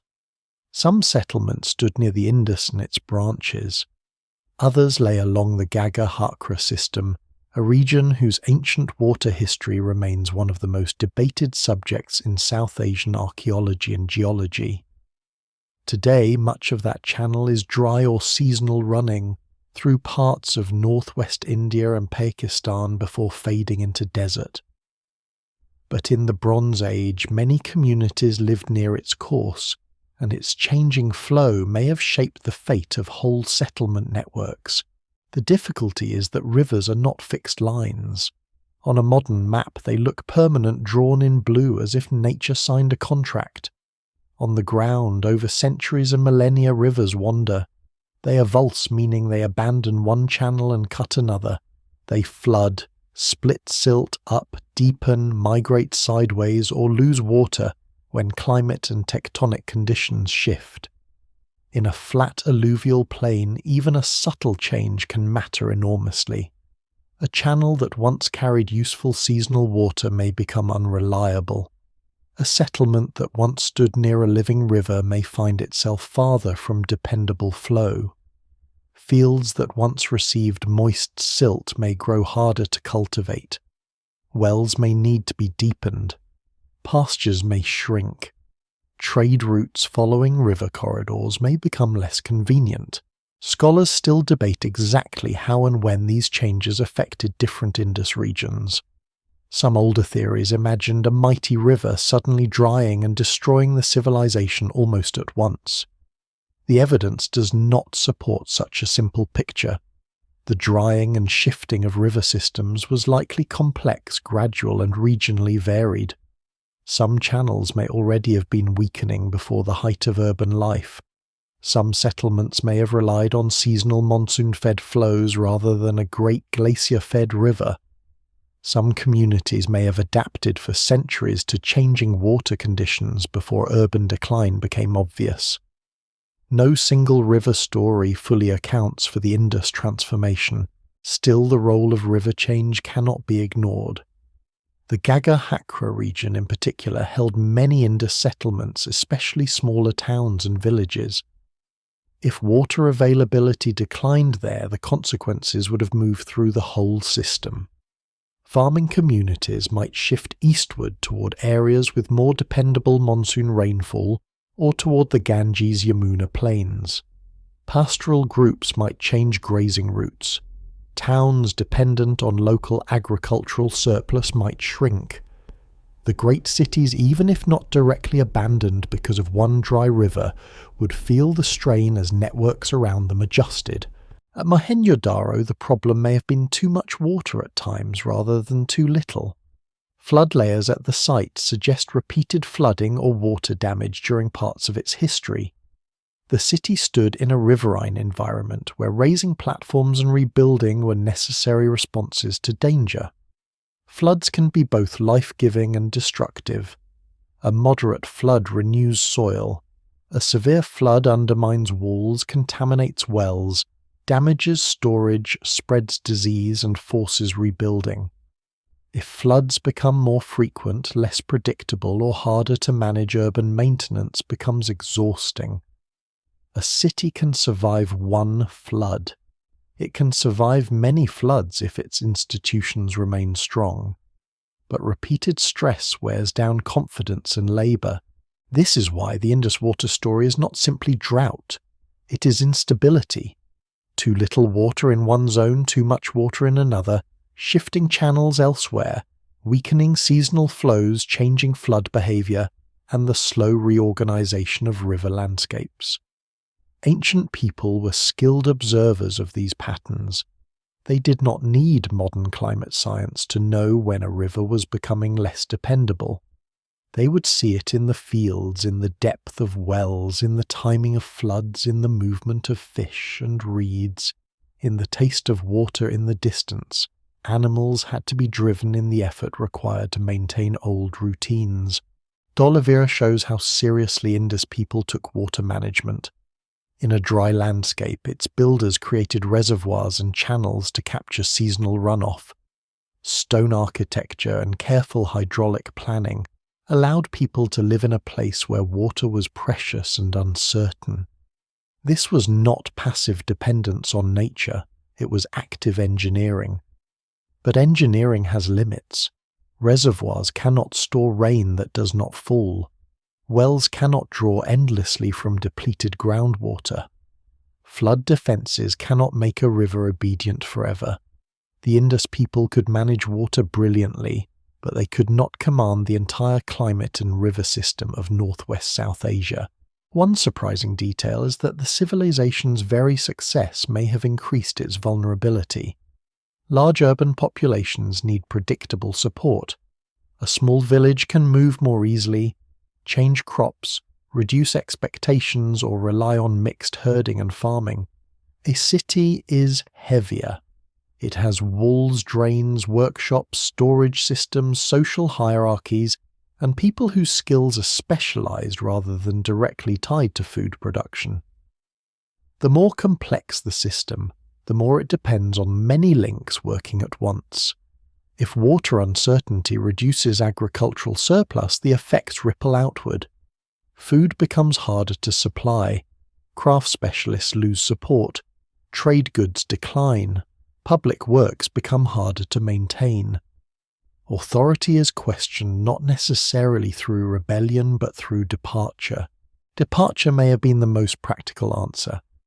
If a river slowly failed, people did not have to wait for disaster. They could move before complete ruin. Families could relocate to smaller settlements with better local conditions. Farmers could shift toward crops suited to new rainfall patterns. Pastoralists could follow changing pasture. Craft workers could attach themselves to communities still able to support them. In this sense, the changing rivers may not have killed the Indus civilization violently. They may have made its urban form less attractive, less efficient, and less necessary. The landscape itself would have recorded the change long before archaeology did. A channel that once glimmered with seasonal water becomes a chain of pools, then damp ground, then dust. Tamarisk and grasses shift, fish disappear, boats no longer pass. Children hear older people speak of water where they see only a shallow depression. Wells that once filled easily require more labour. Fields farther from dependable water are planted less often. A town that once sat confidently beside a route becomes peripheral. The river has not attacked, it has withdrawn its promise. Yet caution is essential. The Indus civilization was too large to be explained by one environmental event. Some sites declined while others persisted. Some regions shifted rather than emptied.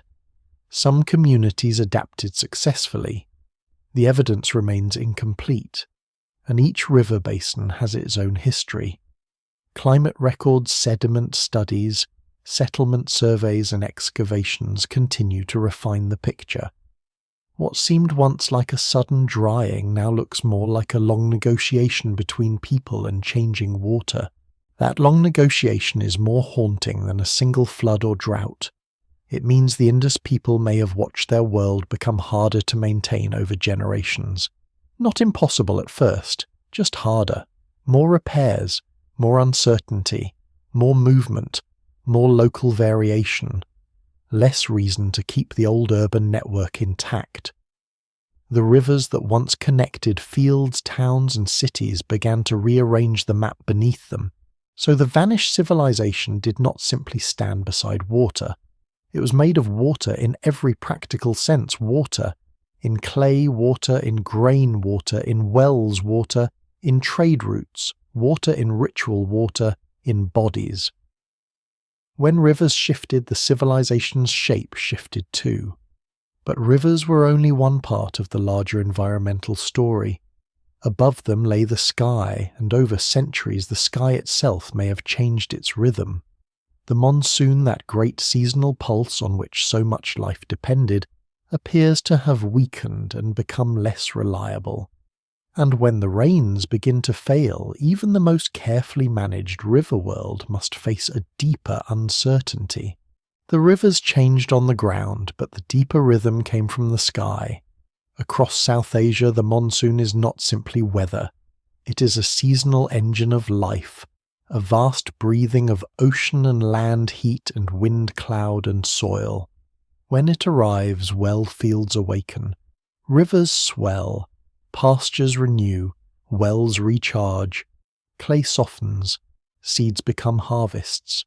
When it comes weakly, late unevenly, or not at all, the effects spread through every layer of society. A farmer sees it first in the soil, a herder sees it in grass, a potter sees it in clay, a city sees it later in grain stores, water levels, prices, labour migration, and the slow anxiety of maintenance. The Indus civilization grew during a period when monsoon patterns, river systems, and floodplain agriculture allowed large settlements to flourish. But climate was never perfectly stable. Over centuries, evidence from paleoclimate studies suggests a trend toward increasing aridity in parts of northwest South Asia after the height of the urban phase. Records from lakes, marine sediments, caves, and river systems point toward shifts in rainfall and weakening monsoon influence, though the timing and local impact remain debated. The evidence remains incomplete, and climate records do not always line up neatly with archaeological phases. Still, the broad pattern is difficult to dismiss. The world that supported the great Indus cities became in many places less reliably wet. This does not mean a single drought destroyed the civilization. That kind of explanation is tempting because it is simple and cinematic. The sky closes, crops fail, cities empty. But ancient climate stress rarely works so neatly. A weaker monsoon might mean fewer strong floods in some regions, reduced recharge of seasonal rivers, declining agricultural predictability, and gradual pressure on settlement systems. It may affect one zone severely, while another adapts. It may hurt urban centres indirectly by weakening the villages and farming regions that supported them. It may unfold over generations so slowly that people experience it not as an apocalypse but as a new normal. The Indus people were not helpless before climate. They had long experience with variability. Farmers could adjust crops, pastoralists could move animals, communities could store food, dig wells, build reservoirs, change planting strategies, or shift settlement locations. D'Oliveira's water system shows sophisticated adaptation to scarcity. In other areas, people may have diversified subsistence relying on different crops and seasonal resources. One of the more important changes in the later period seems to be a movement towards smaller, more dispersed settlements, often in regions where rainfall patterns may have better supported local farming without the same dependence on large river-fed urban systems. What looks like decline from the viewpoint of Mohenjo-Daro may look like resilience from the viewpoint of a family that finds a better place to farm. Still, adaptation has costs. A great city cannot become a scattered village without losing something. Urban specialization depends on surplus. Surplus depends on predictable production. Predictable production depends on water arriving in ways people can plan around. If monsoon rains become less dependable, the risk of supporting large non-farming populations increases. Craft workers, merchants, administrators, ritual specialists, builders, and full-time labourers all depend on food produced elsewhere. When harvests become uncertain, societies often simplify. They reduce the number of mouths not directly tied to food production. They favour flexibility over concentration. They abandon large systems not because they no longer understand them, but because those systems have become too expensive to maintain. There is a quiet cruelty in this kind of climate pressure. It does not need to destroy every harvest. It only needs to make the future less trustworthy. A family can survive one bad year if stores are full. 2 bad years create debt hunger or movement. A decade of unreliable rainfall changes marriage choices, herd sizes, crop preferences, trade commitments, and the willingness to invest in urban repair. Over generations, the city becomes less central to survival. People still remember its old importance, but memory does not fill a well. Some scholars argue that the weakening monsoon encouraged a shift away from flood-dependent agriculture toward more rain-fed or locally adapted farming systems farther east. This may help explain why population and settlement activity seem to move in certain regions rather than simply disappear. Instead of a dramatic extinction, there is redistribution. The Indus urban system tied to older riverine and trade networks loses its advantage. Smaller settlements become more sensible. Local traditions grow stronger. The great standardized culture fragments into regional patterns. Climate does not act alone, but it changes the rules under which trade authority and urban life operate. A lesser-known point is that too much focus on drought can hide the complexity of agricultural adaptation. The Indus civilization did not rely on one crop, one river, or one method. Its farmers used a range of winter and summer crops depending on region and season. Wheat and barley were important, but pulses, sesame, millets, and other plants also mattered. The later spread or increased importance of drought-resistant crops in some areas may reflect adjustment to changing conditions. This flexibility likely helped many communities survive the decline of the cities. The civilization's end was not a simple failure of knowledge. It was a transformation of priorities. The social consequences would have been uneven. Wealthier households might absorb shortages longer. Those with cattle could move or convert animals into exchange value. Craft specialists dependent on elite or long-distance demand might suffer more quickly if trade declined. Rural communities with flexible farming might endure better than urban neighborhoods tied to imported food and fuel.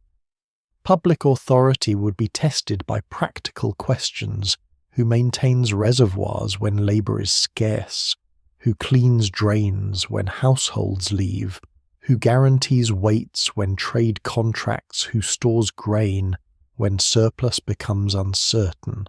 Power hidden in systems becomes vulnerable when the systems no longer deliver. No single explanation fully accounts for the Indus decline because climate itself does not act like a single cause. It interacts with rivers, trade disease, social organization, technology, and belief. A weaker monsoon may reduce river flow. Reduced river flow may shift farming. Shifted farming may weaken cities. Weaker cities may reduce demand for specialized crafts. Reduced craft production may weaken trade. Weaker trade may undermine elites or administrators whose authority depends on exchange. Each pressure magnifies another. By the time archaeologists see the pattern in broken bricks and changing pottery, the real collapse has already happened in relationships. Perhaps the most haunting thing is that people may not have known they were living through the end of a civilization. They may have known only that the rains were less dependable, that the river was not where it once had been, that certain goods no longer arrived, that some families had left, that old rituals felt less secure, that young people saw more promise elsewhere. Civilizations often end not with a final announcement, but with 1,000 sensible departures. And so the climate turns unreliable not as a single villain but as a pressure that makes an old urban dream harder to sustain. The Indus people respond as humans usually do. They adapt, move, simplify, remember and continue. The cities lose their old certainty. The countryside reorganizes. The shared standards fade. Yet the mystery remains sharpened by one crucial absence. If climate, rivers and trade weaken the civilization, why is there so little evidence of a violent final end? Why do the ruins not speak of conquest, massacre or sudden burning? The answer lies in the quietest part of the collapse. There may have been no dramatic last day at all. The end of the Indus cities is unsettling because it denies the satisfaction of a clear disaster. Many ancient collapses leave behind images that are easy to imagine: walls, breached palaces, burned temples, looted skeletons scattered in streets, weapons buried in ash, a final enemy arriving at the gate. The Indus decline does not fit that pattern neatly. There are damaged structures, abandoned areas, flood deposits, changing occupations, and signs of stress, but not a single civilization-wide destruction layer that can explain everything. The great urban world fades without giving history the dramatic ending it expects. It leaves behind something quieter, and in some ways more difficult to understand. At Mohenjo-Daro, early excavations found scattered human skeletons, and for a time these remains were drawn into stories of massacre and invasion. The image was powerful bodies in the streets, a city struck down, a vanished people destroyed by outsiders. But later research treated that interpretation with far more caution. The skeletons do not clearly represent one catastrophic event, and they are too few and too contextually complex to support the idea of a citywide slaughter. They may belong to different times, disturbed deposits, unusual burials, disease episodes, or other circumstances now difficult to reconstruct. What survives in the record does not support a simple final massacre. The old dramatic reading says more about the expectations of early archaeology than about the actual end of the city. This matters because once a violent ending is imagined, it becomes hard to remove. It offers a story with villains, victims, and a clean break. But the Indus evidence points towards something more gradual and uneven. Cities were not all destroyed at once. Urban planning declined in stages. Some areas remained occupied after others changed. Some settlements were abandoned while others continued in smaller or altered forms. In the wider region, life did not stop. Pottery traditions evolved. Villages persisted. People farmed, herded, crafted, and moved. The civilization's urban expression faded, but the human landscape remained active. The lack of a burning end does not mean the period was peaceful or painless. Gradual decline can be brutal. It can mean hunger spread over years instead of one siege. It can mean families leaving ancestral houses because water is uncertain. It can mean craft workers losing markets, elders watching public spaces decay, children growing up in neighborhoods where old systems no longer work. A city does not need to burn to suffer. Sometimes the deeper wound is abandonment, the slow realization that the place built by generations no longer offers enough reason to stay. Archaeologically, gradual abandonment is harder to dramatize but often more realistic. When people leave under planned or semi-planned circumstances, they take useful objects with them. They carry tools, ornaments, animals, stored food, textiles, wooden items, metal goods, and portable valuables. What remains are heavy things, broken things, lost things, discarded things, and structures too large to move. This can make a site look strangely calm. A house with few possessions is not always a house whose residents vanish suddenly. It may be a house emptied by people who intended never to return. The silence of the ruins may preserve choice as much as disaster. There were surely moments of crisis.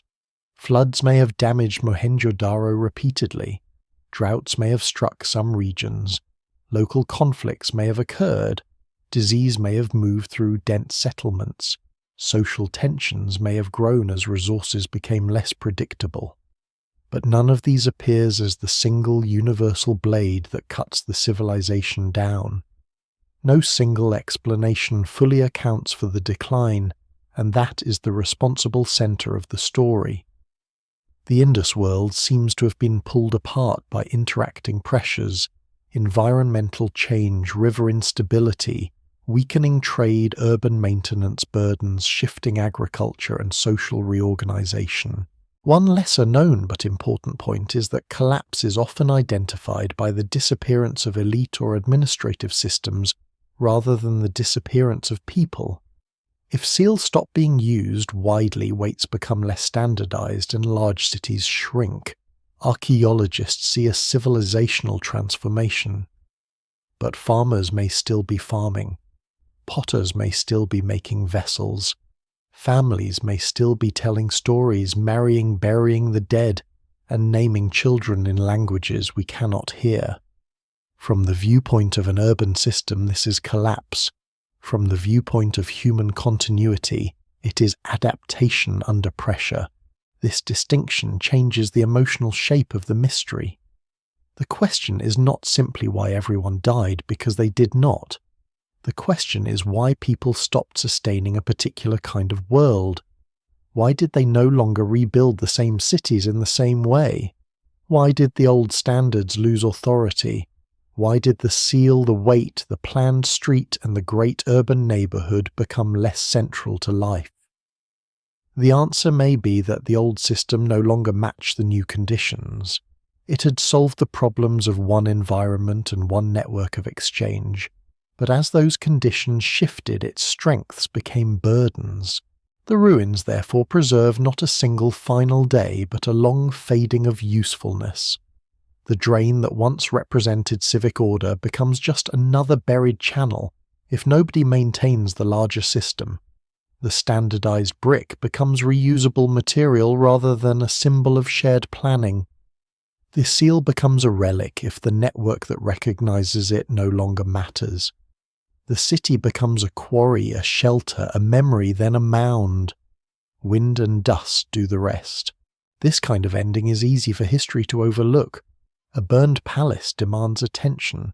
A battlefield leaves a story people repeat. A city slowly emptied by changing water trade and livelihood can disappear from memory more completely. Later communities may live near the mounds without knowing the names of those who built them. Bricks may be taken for new uses. Old streets vanish under sediment. The civilization becomes part of the ground not because it was insignificant, but because its ending left no loud monument to itself. And yet the absence of fire is itself evidence. It tells us to be careful. It warns against forcing the Indus into a familiar pattern of invasion and destruction.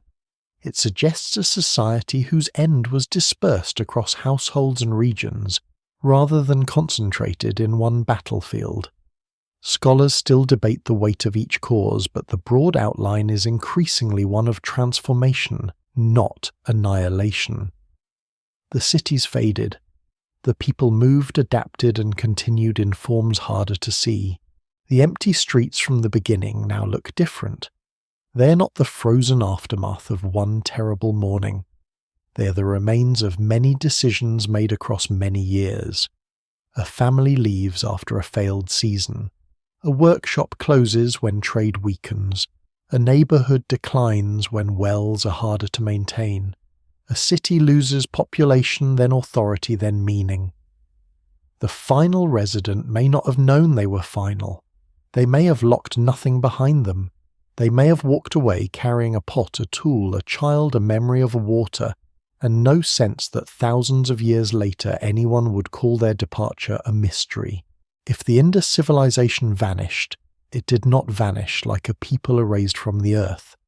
That is one of the most important truths hidden beneath the dramatic title. The great cities declined, the shared urban system fractured the seals, and weights lost much of their old reach, and the carefully planned neighborhoods of places like Mohenjo-Daro and Harappa fell into silence. But human life did not stop. The descendants of the people who built those cities did not simply disappear into nothing. Many likely moved, adapted, merged with other communities, changed their ways of farming, shifted their settlements, and carried fragments of older habits into new landscapes. This is why the word collapse can mislead. It makes the end sound like a sudden fall into darkness. In reality, much of the Indus story after the urban decline appears to be a story of dispersal. People moved away from some large centres and into smaller villages and regional communities. Settlement patterns changed across northwest India and Pakistan. Some populations seem to have shifted toward areas where rainfall rivers or agricultural possibilities better matched the new conditions. The movement was not one great migration with banners and dates. It was slower, more human, more uneven. A family leaves, then another. A craft worker follows relatives. A herder changes route. A farming community settles where the soil still answers the season. Migration in this sense is not failure. It is survival. The Indus people had always lived with environmental uncertainty, and their later choices may have reflected deep practical knowledge. If a city becomes too costly to maintain, a smaller settlement may offer greater security. If long-distance trade weakens, local production matters more. If river channels become unreliable, spreading risk across different fields, crops and water sources become sensible. What looks from far away like the disappearance of civilization may up close be a series of intelligent decisions made under pressure. Some late Harappan communities continued aspects of earlier life while developing more regional character. Pottery styles changed but did not always break completely with the past. Farming continued, animal herding continued, craft tradition survived in altered form, burial customs shifted in some areas. The standardized urban culture faded, but people did not wake one morning without memory. They carried skills in their hands, how to shape clay, drill beads, manage cattle, store grain, build walls, judge seasons, and recognize useful land. These forms of knowledge do not need monuments to survive. There is a quiet image here more powerful than any invasion scene, a group of people leaving a declining city not as refugees from flames, but as families moving toward a livable future. They take what can be carried: metal tools, ornaments, seeds, animals, cloth stories, perhaps seals whose official meaning is fading but whose material still matters.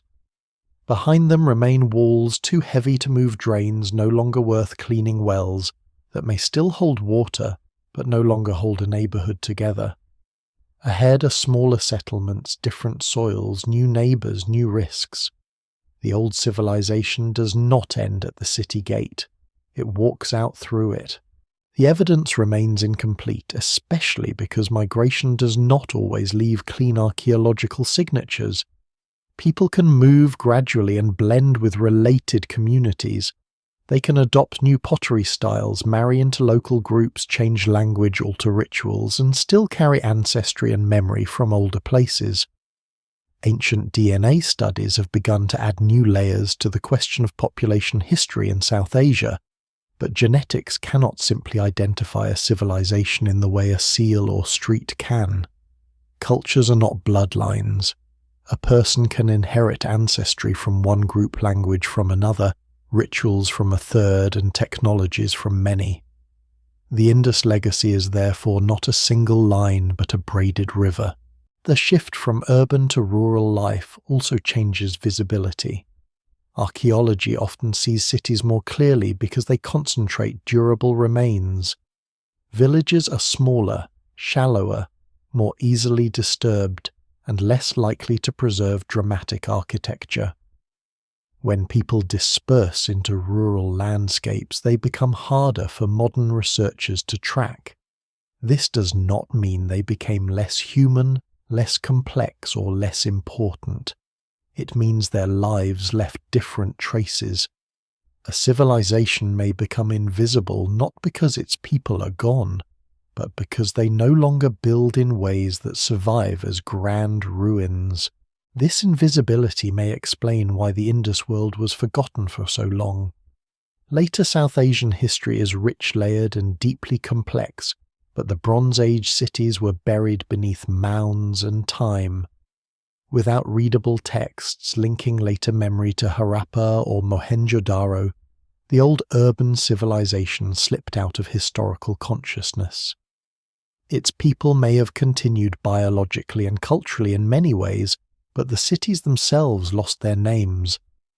The landscape remembered as mounds. Local communities reused bricks. Farmers worked near ancient walls. The world that had once connected seas, rivers, workshops, and cities became part of the soil. Scholars still debate how much continuity links the Indus civilization with later cultures of the subcontinent. Some elements may have echoes: agricultural practices, craft techniques, water management traditions, symbolic motifs, settlement, preferences, perhaps aspects of ritual life. But the temptation to draw direct, simple lines must be resisted. Thousands of years separate the mature Indus cities from later historical traditions, and the evidence is often suggestive rather than conclusive. What survives in the record suggests both continuity and change. The people did not vanish, but neither did their civilization continue unchanged under another name.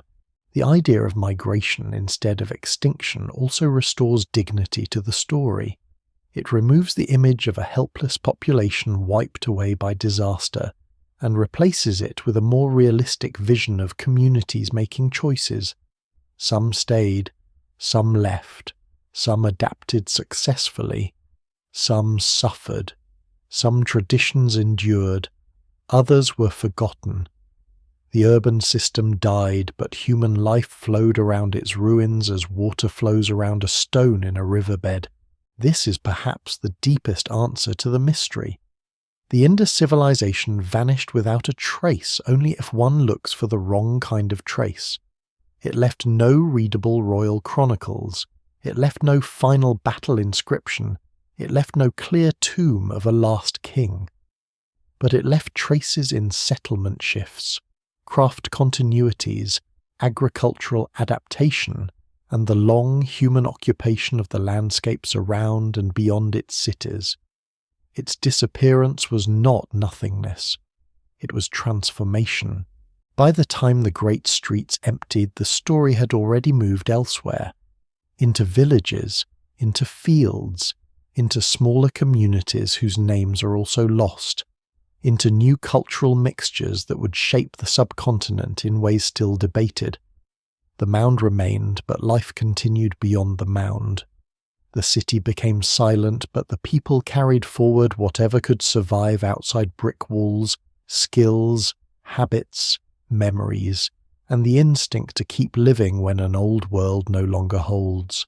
For a long time, the silence of the Indus civilization invited others to speak over it. When a civilization leaves no readable explanation of itself later, generations often fill the gap with stories that reveal as much about their own fears and assumptions as about the ancient past.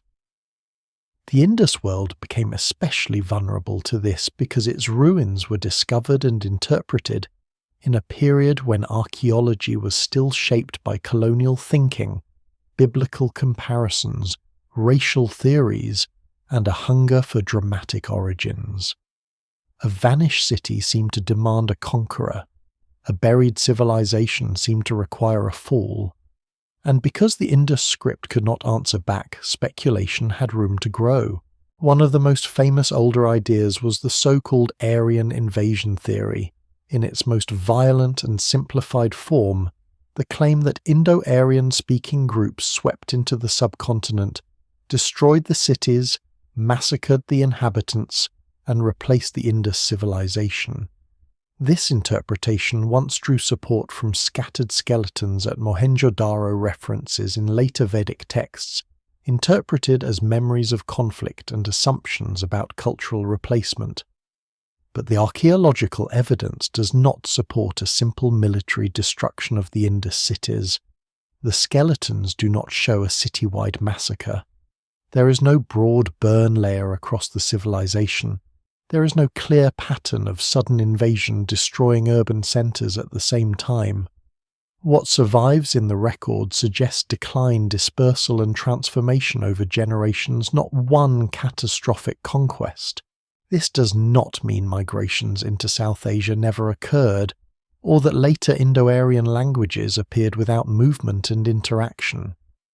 The population history of the subcontinent is complex and ancient. DNA linguistics, archaeology, and textual studies all contribute to ongoing debate. But migration is not the same as a single destructive invasion. Languages can spread through many processes: movement, elite dominance, intermarriage, pastoral expansion, cultural adoption, trade, or combinations of these. The older invasion image with chariots smashing cities in one dramatic wave belongs more to outdated historical imagination than to the careful archaeological picture of the Indus decline. Scholars still debate many details, but the simple story of invaders ending the civilization does not hold. Another mistake is to treat the Indus world as a lost utopia. Because the evidence lacks obvious kings, palaces, armies, and royal tombs, some have imagined a peaceful, equal, almost perfectly balanced society. This is tempting, especially when compared with the violent inscriptions of Mesopotamian kings or the monumental hierarchy of Egypt. But absence is not proof. The Indus civilization may indeed have had less visible militarism and less extreme funerary display, yet it almost certainly had social differences, authority structures, labor demands, and conflicts. Dense urban life requires decisions, and decisions create power. A city with drains still needs people to build and clean them. A trade system with weights still needs agreement or enforcement. A society without royal tombs can still have inequality hidden in land cattle, craft control ritual status, or access to water. The opposite mistake is to underestimate the civilization because it does not fit the familiar model of kings and monuments. For decades, popular imagination gave Egypt and Mesopotamia more attention because they left spectacular ruins and readable texts. The Indus civilization seemed quieter, and quietness was mistaken for lesser importance. But this was one of the largest urban cultures of the Bronze Age. Its cities solved practical problems at extraordinary scale. Its craft production was refined. Its trade reached far beyond its core lands. Its standards of measurement and construction reveal a powerful shared order. The lack of giant royal monuments does not make it primitive. It makes it different. Fringe theories have also attached themselves to the Indus mystery. Some claim the civilization was destroyed by ancient nuclear war lost, advanced technology aliens, or secret knowledge preserved in coded symbols. These ideas are unsupported. They usually begin with real mystery, then ignore the slow, difficult evidence that makes archaeology meaningful. The Indus world does not need fantasy to be fascinating. Its real achievements are more impressive because they were human brick by brick, well by well, seal by seal, field by field. To replace that with impossible machinery or imaginary catastrophes is to take credit away from the people who actually lived there. Even the search for Atlantis-like lost worlds can distort the Indus story. A vanished civilization does not have to be hidden by conspiracy to be forgotten. It can be buried by river sediment erosion, changing settlement, undeciphered writing, and the simple fact that later societies remember what remains useful to them. Harappa and Mohenjo-daro were not unknown because someone erased them from history in a deliberate plot. They were unknown because time is often enough. Bricks were reused. Mounds became part of local landscapes. Names disappeared. Without readable texts, the ancient cities could not easily attach themselves to later historical memory. A lesser-known problem is that early excavation methods themselves shaped the mystery. Archaeologists in the early 20th century worked with the knowledge and assumptions of their time. They sometimes gave structures names that later proved uncertain: granary college, priest king citadel. These labels still linger because they are vivid, but they can mislead. A large building may not be a granary. A raised mound may not be a military citadel. A carved figure may not be a priest king. Archaeology is not only the discovery of ancient things, it is the correction of earlier interpretations. The Indus civilization has had to be rediscovered more than once, not only under the soil but under the words used to describe it. The same caution applies to later cultural connections. Many people naturally want the Indus civilization to be the direct source of later religious symbols, social practices, or cultural traditions in South Asia. Some connections may be real. Water ritual sacred animals, agricultural practices, craft forms, and settlement habits may have long histories. But direct continuity is hard to prove when the script remains undeciphered, and centuries of change lie between periods. Responsible history must allow both possibilities that some deep patterns survived, and that many meanings changed beyond recognition. What survives in the record suggests echoes, not simple identity. The Indus mystery therefore requires discipline. It asks us to resist the loudest story when the evidence points to a quieter one. It asks us not to confuse unreadable with unknowable or unknown with supernatural. It asks us not to turn uncertainty into whatever answer feels most exciting. The real story is subtle. A massive civilization rises through water management, agriculture, craft trade, and urban planning. It sustains a remarkably standardized culture for centuries. Then changing rivers, weakening monsoons, shifting trade, and social reorganization gradually make the urban system less viable. People adapt and disperse. The civilization vanishes as a city-based order, not as a human population. That may be less explosive than the invasion, but it is more profound. It suggests that civilizations can fail without being defeated. They can become obsolete in their own landscapes. They can lose the networks that made them powerful.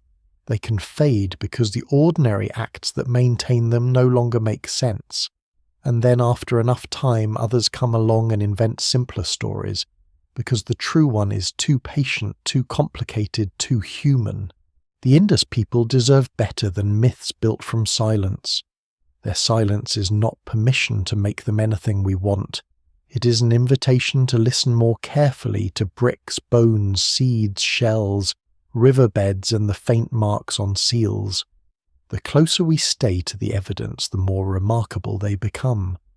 Not because they were destroyed by a spectacular enemy, and not because they possessed impossible secrets, but because they created a civilization unlike any other in the ancient world, then transformed so completely that later history had to dig them back out of the earth. What survived after the Indus cities declined is harder to see than what was lost. Loss leaves ruins. Survival often hides in habits. A brick wall collapses and becomes visible to archaeology, but a way of storing grain, shaping a pot, choosing a settlement, managing cattle, drilling a bead, or treating water with care can pass quietly from one generation to another without announcing itself as heritage. The Indus civilization vanished as an urban system, yet parts of its world may have continued in altered forms across South Asia. The challenge is to recognize traces without forcing them into certainty. The first survival is agricultural. The people of the Indus world were farmers and herders before they were city dwellers, and those skills did not disappear when cities shrank. Wheat, barley, pulses, sesame, cattle, sheep, goats, and other elements of the food system remained part of life in many regions, while communities adapted to new crops and local environments.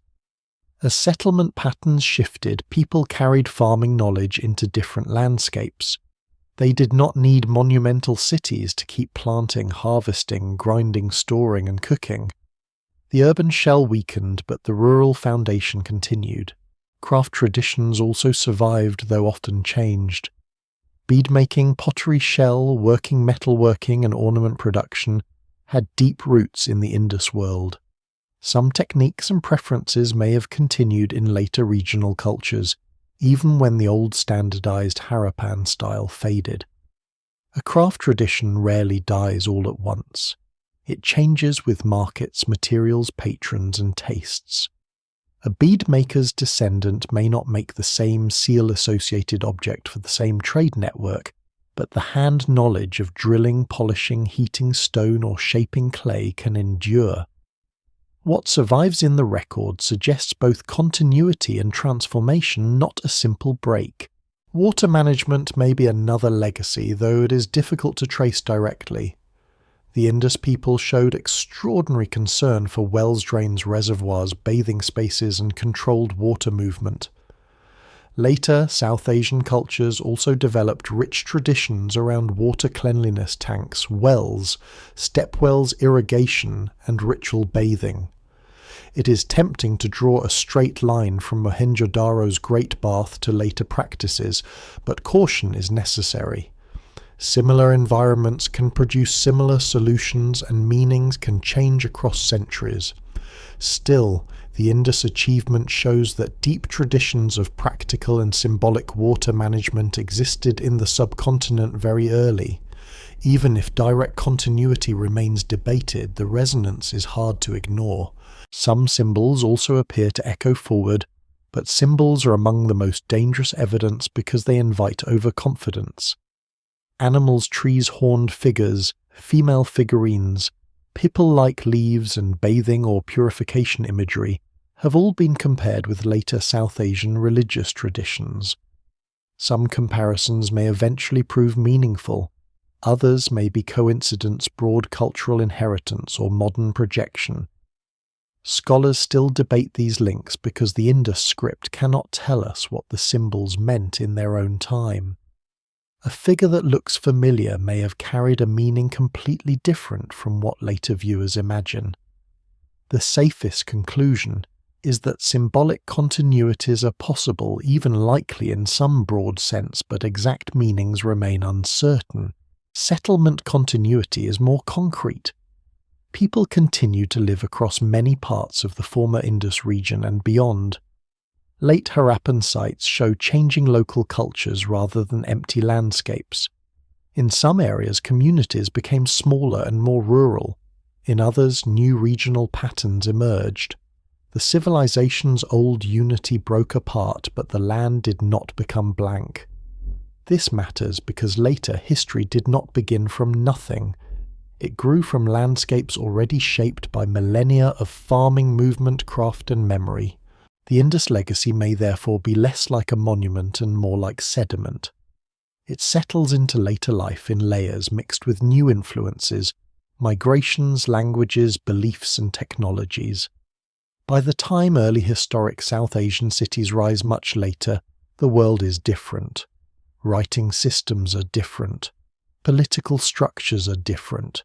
Religious traditions are different. Yet some very old habits of settlement, water agriculture, craft, and exchange may still lie beneath them. The past does not survive unchanged. It survives by becoming part of something else. One surprising detail is that the Indus civilization may have influenced later history most powerfully through disappearance itself. When large urban centers faded and populations dispersed, human energy moved into smaller communities across wider regions. This may have helped shape the village-based patterns that became so important in later South Asian life. That does not mean the Indus collapse caused everything that followed. History is never that simple. But the shift from large cities to dispersed settlements changed the social landscape. It redistributed people skills, crops, animals, and local traditions. The disappearance of readable memory also shaped the legacy. Later generations inherited land full of ancient traces without necessarily knowing their origins. A mound might become a landmark. Old bricks might be reused. Unusual objects might be found in fields. Stories might form around ruins, but the names of the builders were gone. The civilization became physically present and historically absent. This is one reason modern rediscovery was so dramatic. Archaeologists were not merely uncovering an unknown city. They were restoring an entire missing chapter to human history. The Indus world also survives in a modern intellectual sense. Its discovery changed the history of civilization itself. Before Harappa and Mohenjo-daro were recognized for what they were, the ancient urban story of the region seemed much thinner. The Great Bronze Age centers were thought to lie mainly in Egypt and Mesopotamia. The Indus civilization forced a revision. It showed that South Asia had produced one of the world's earliest and largest urban traditions, with its own path to complexity. It expanded the map of ancient civilization and challenged assumptions about what early cities had to look like. Its legacy is also ethical. The Indus civilization reminds us that human achievement does not always announce itself through conquest. A city can be great because of drains wells, measures craft, and practical order. A society can be sophisticated without carving endless images of rulers. A civilization can shape history even if its language is lost. This is a quieter kind of greatness, and perhaps for that reason it is easier to overlook. Yet the final uncertainty remains. We cannot say exactly what the Indus people believed, what they called themselves, how they explained their cities, or how they remembered their own past. We cannot confidently read their seals. We cannot name their leaders. We cannot follow one family from Mohenjo-daro into a later village. The evidence remains incomplete. But incompleteness does not erase survival. It only makes survival harder to describe. What survived in India and the wider subcontinent was not the Indus civilization as it had been at its height. The great grid-like cities did not simply continue under new labels. The seals did not keep their old administrative world intact. The urban network fractured beyond recognition. But people carried forward the more durable things: foodways, craft, knowledge, animals, local landscapes, perhaps symbols, perhaps stories, perhaps habits of water and settlement, too old to separate from later life. The civilization became invisible because it dissolved into the future. That is a strange kind of afterlife. Not the afterlife of monuments standing proudly above ground, but the afterlife of influence without a name. The Indus people built cities that were eventually abandoned, but they also built ways of living that could survive abandonment. Their world did not remain whole. It entered the long current of South Asian history as fragments, traces, and possibilities. And this is why the final image of the civilization should not be only an empty street.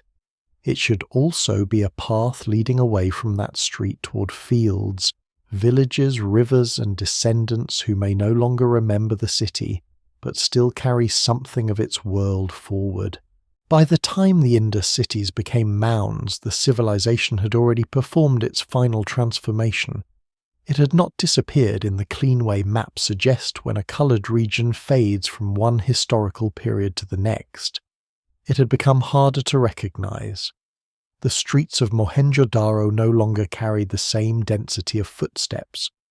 Harappa's bricks, once part of a living architecture of order, were buried, broken, reused, and misunderstood. Dholavira's reservoirs no longer held the same promise of civic life. Seals lost the world that knew how to read them. Waits lost the networks that gave them authority. The civilization became invisible not because it left nothing behind, but because the things it left behind no longer explained themselves. This is the final and most haunting answer to the mystery.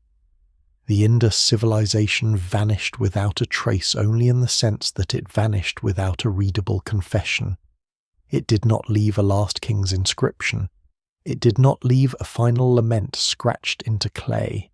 It did not leave a battlefield that could be pointed to as the moment everything ended. Instead, it left traces everywhere in brick ratios, wells, drains, bead workshops, shell ornaments, settlement shifts, dried channels, flood layers, undeciphered signs, and the wide human movement away from great urban centres. The trace is not absent, it is scattered. It asks for patience. The civilization that became invisible was once one of the most visible human achievements on Earth. In its mature centuries, it connected vast regions through shared practices. It built cities where water and waste were managed with rare care. It produced crafts of delicate precision and sent goods across seas. It sustained urban life without the obvious theatrical machinery of divine kingship, at least not in the forms that survive. It created a world recognizable from one settlement to another across an enormous landscape. That kind of unity does not happen by accident. It requires trust, discipline, memory, and institutions whose names are now lost. And yet the same civilization reminds us that complexity is not permanence. A city can solve many problems and still depend on conditions beyond its control. It can plan streets and drains but not command the monsoon. It can standardize weights but not guarantee distant trade forever. It can build beside rivers but not force rivers to remain faithful. It can create a social order strong enough to last centuries but not immune to slow environmental and economic change. The Indus people were not less intelligent than those who came after them. They were not careless. They were not waiting passively for disaster. Their cities declined because even brilliant systems have limits when the world around them changes. What makes their story especially powerful is the absence of arrogance in the ruins. Egypt still overwhelms with royal ambition. Mesopotamia still speaks in the voices of kings, gods, merchants, and scribes. The Indus world stands apart, quiet and practical, almost withholding itself. Its greatness is civic rather than boastful. It is found in the decision to place drains beneath streets, in the careful laying of bricks, in the repetition of measures, in the shaping of wells, in a concern for daily order that feels strangely modern.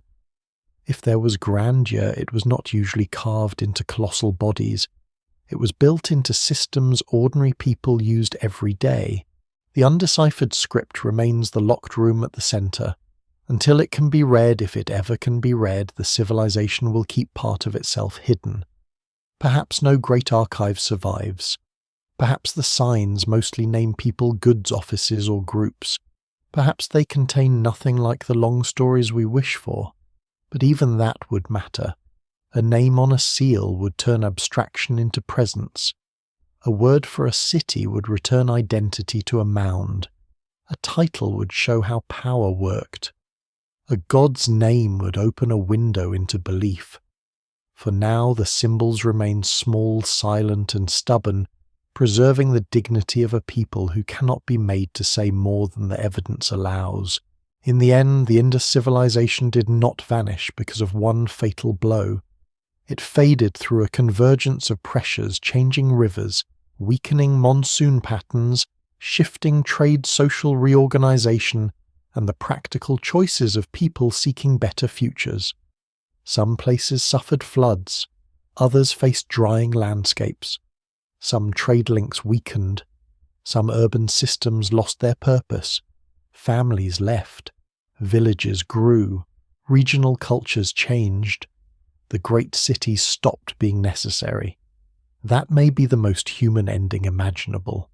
Not a single last day, but countless ordinary decisions accumulating until a civilization no longer looks like itself.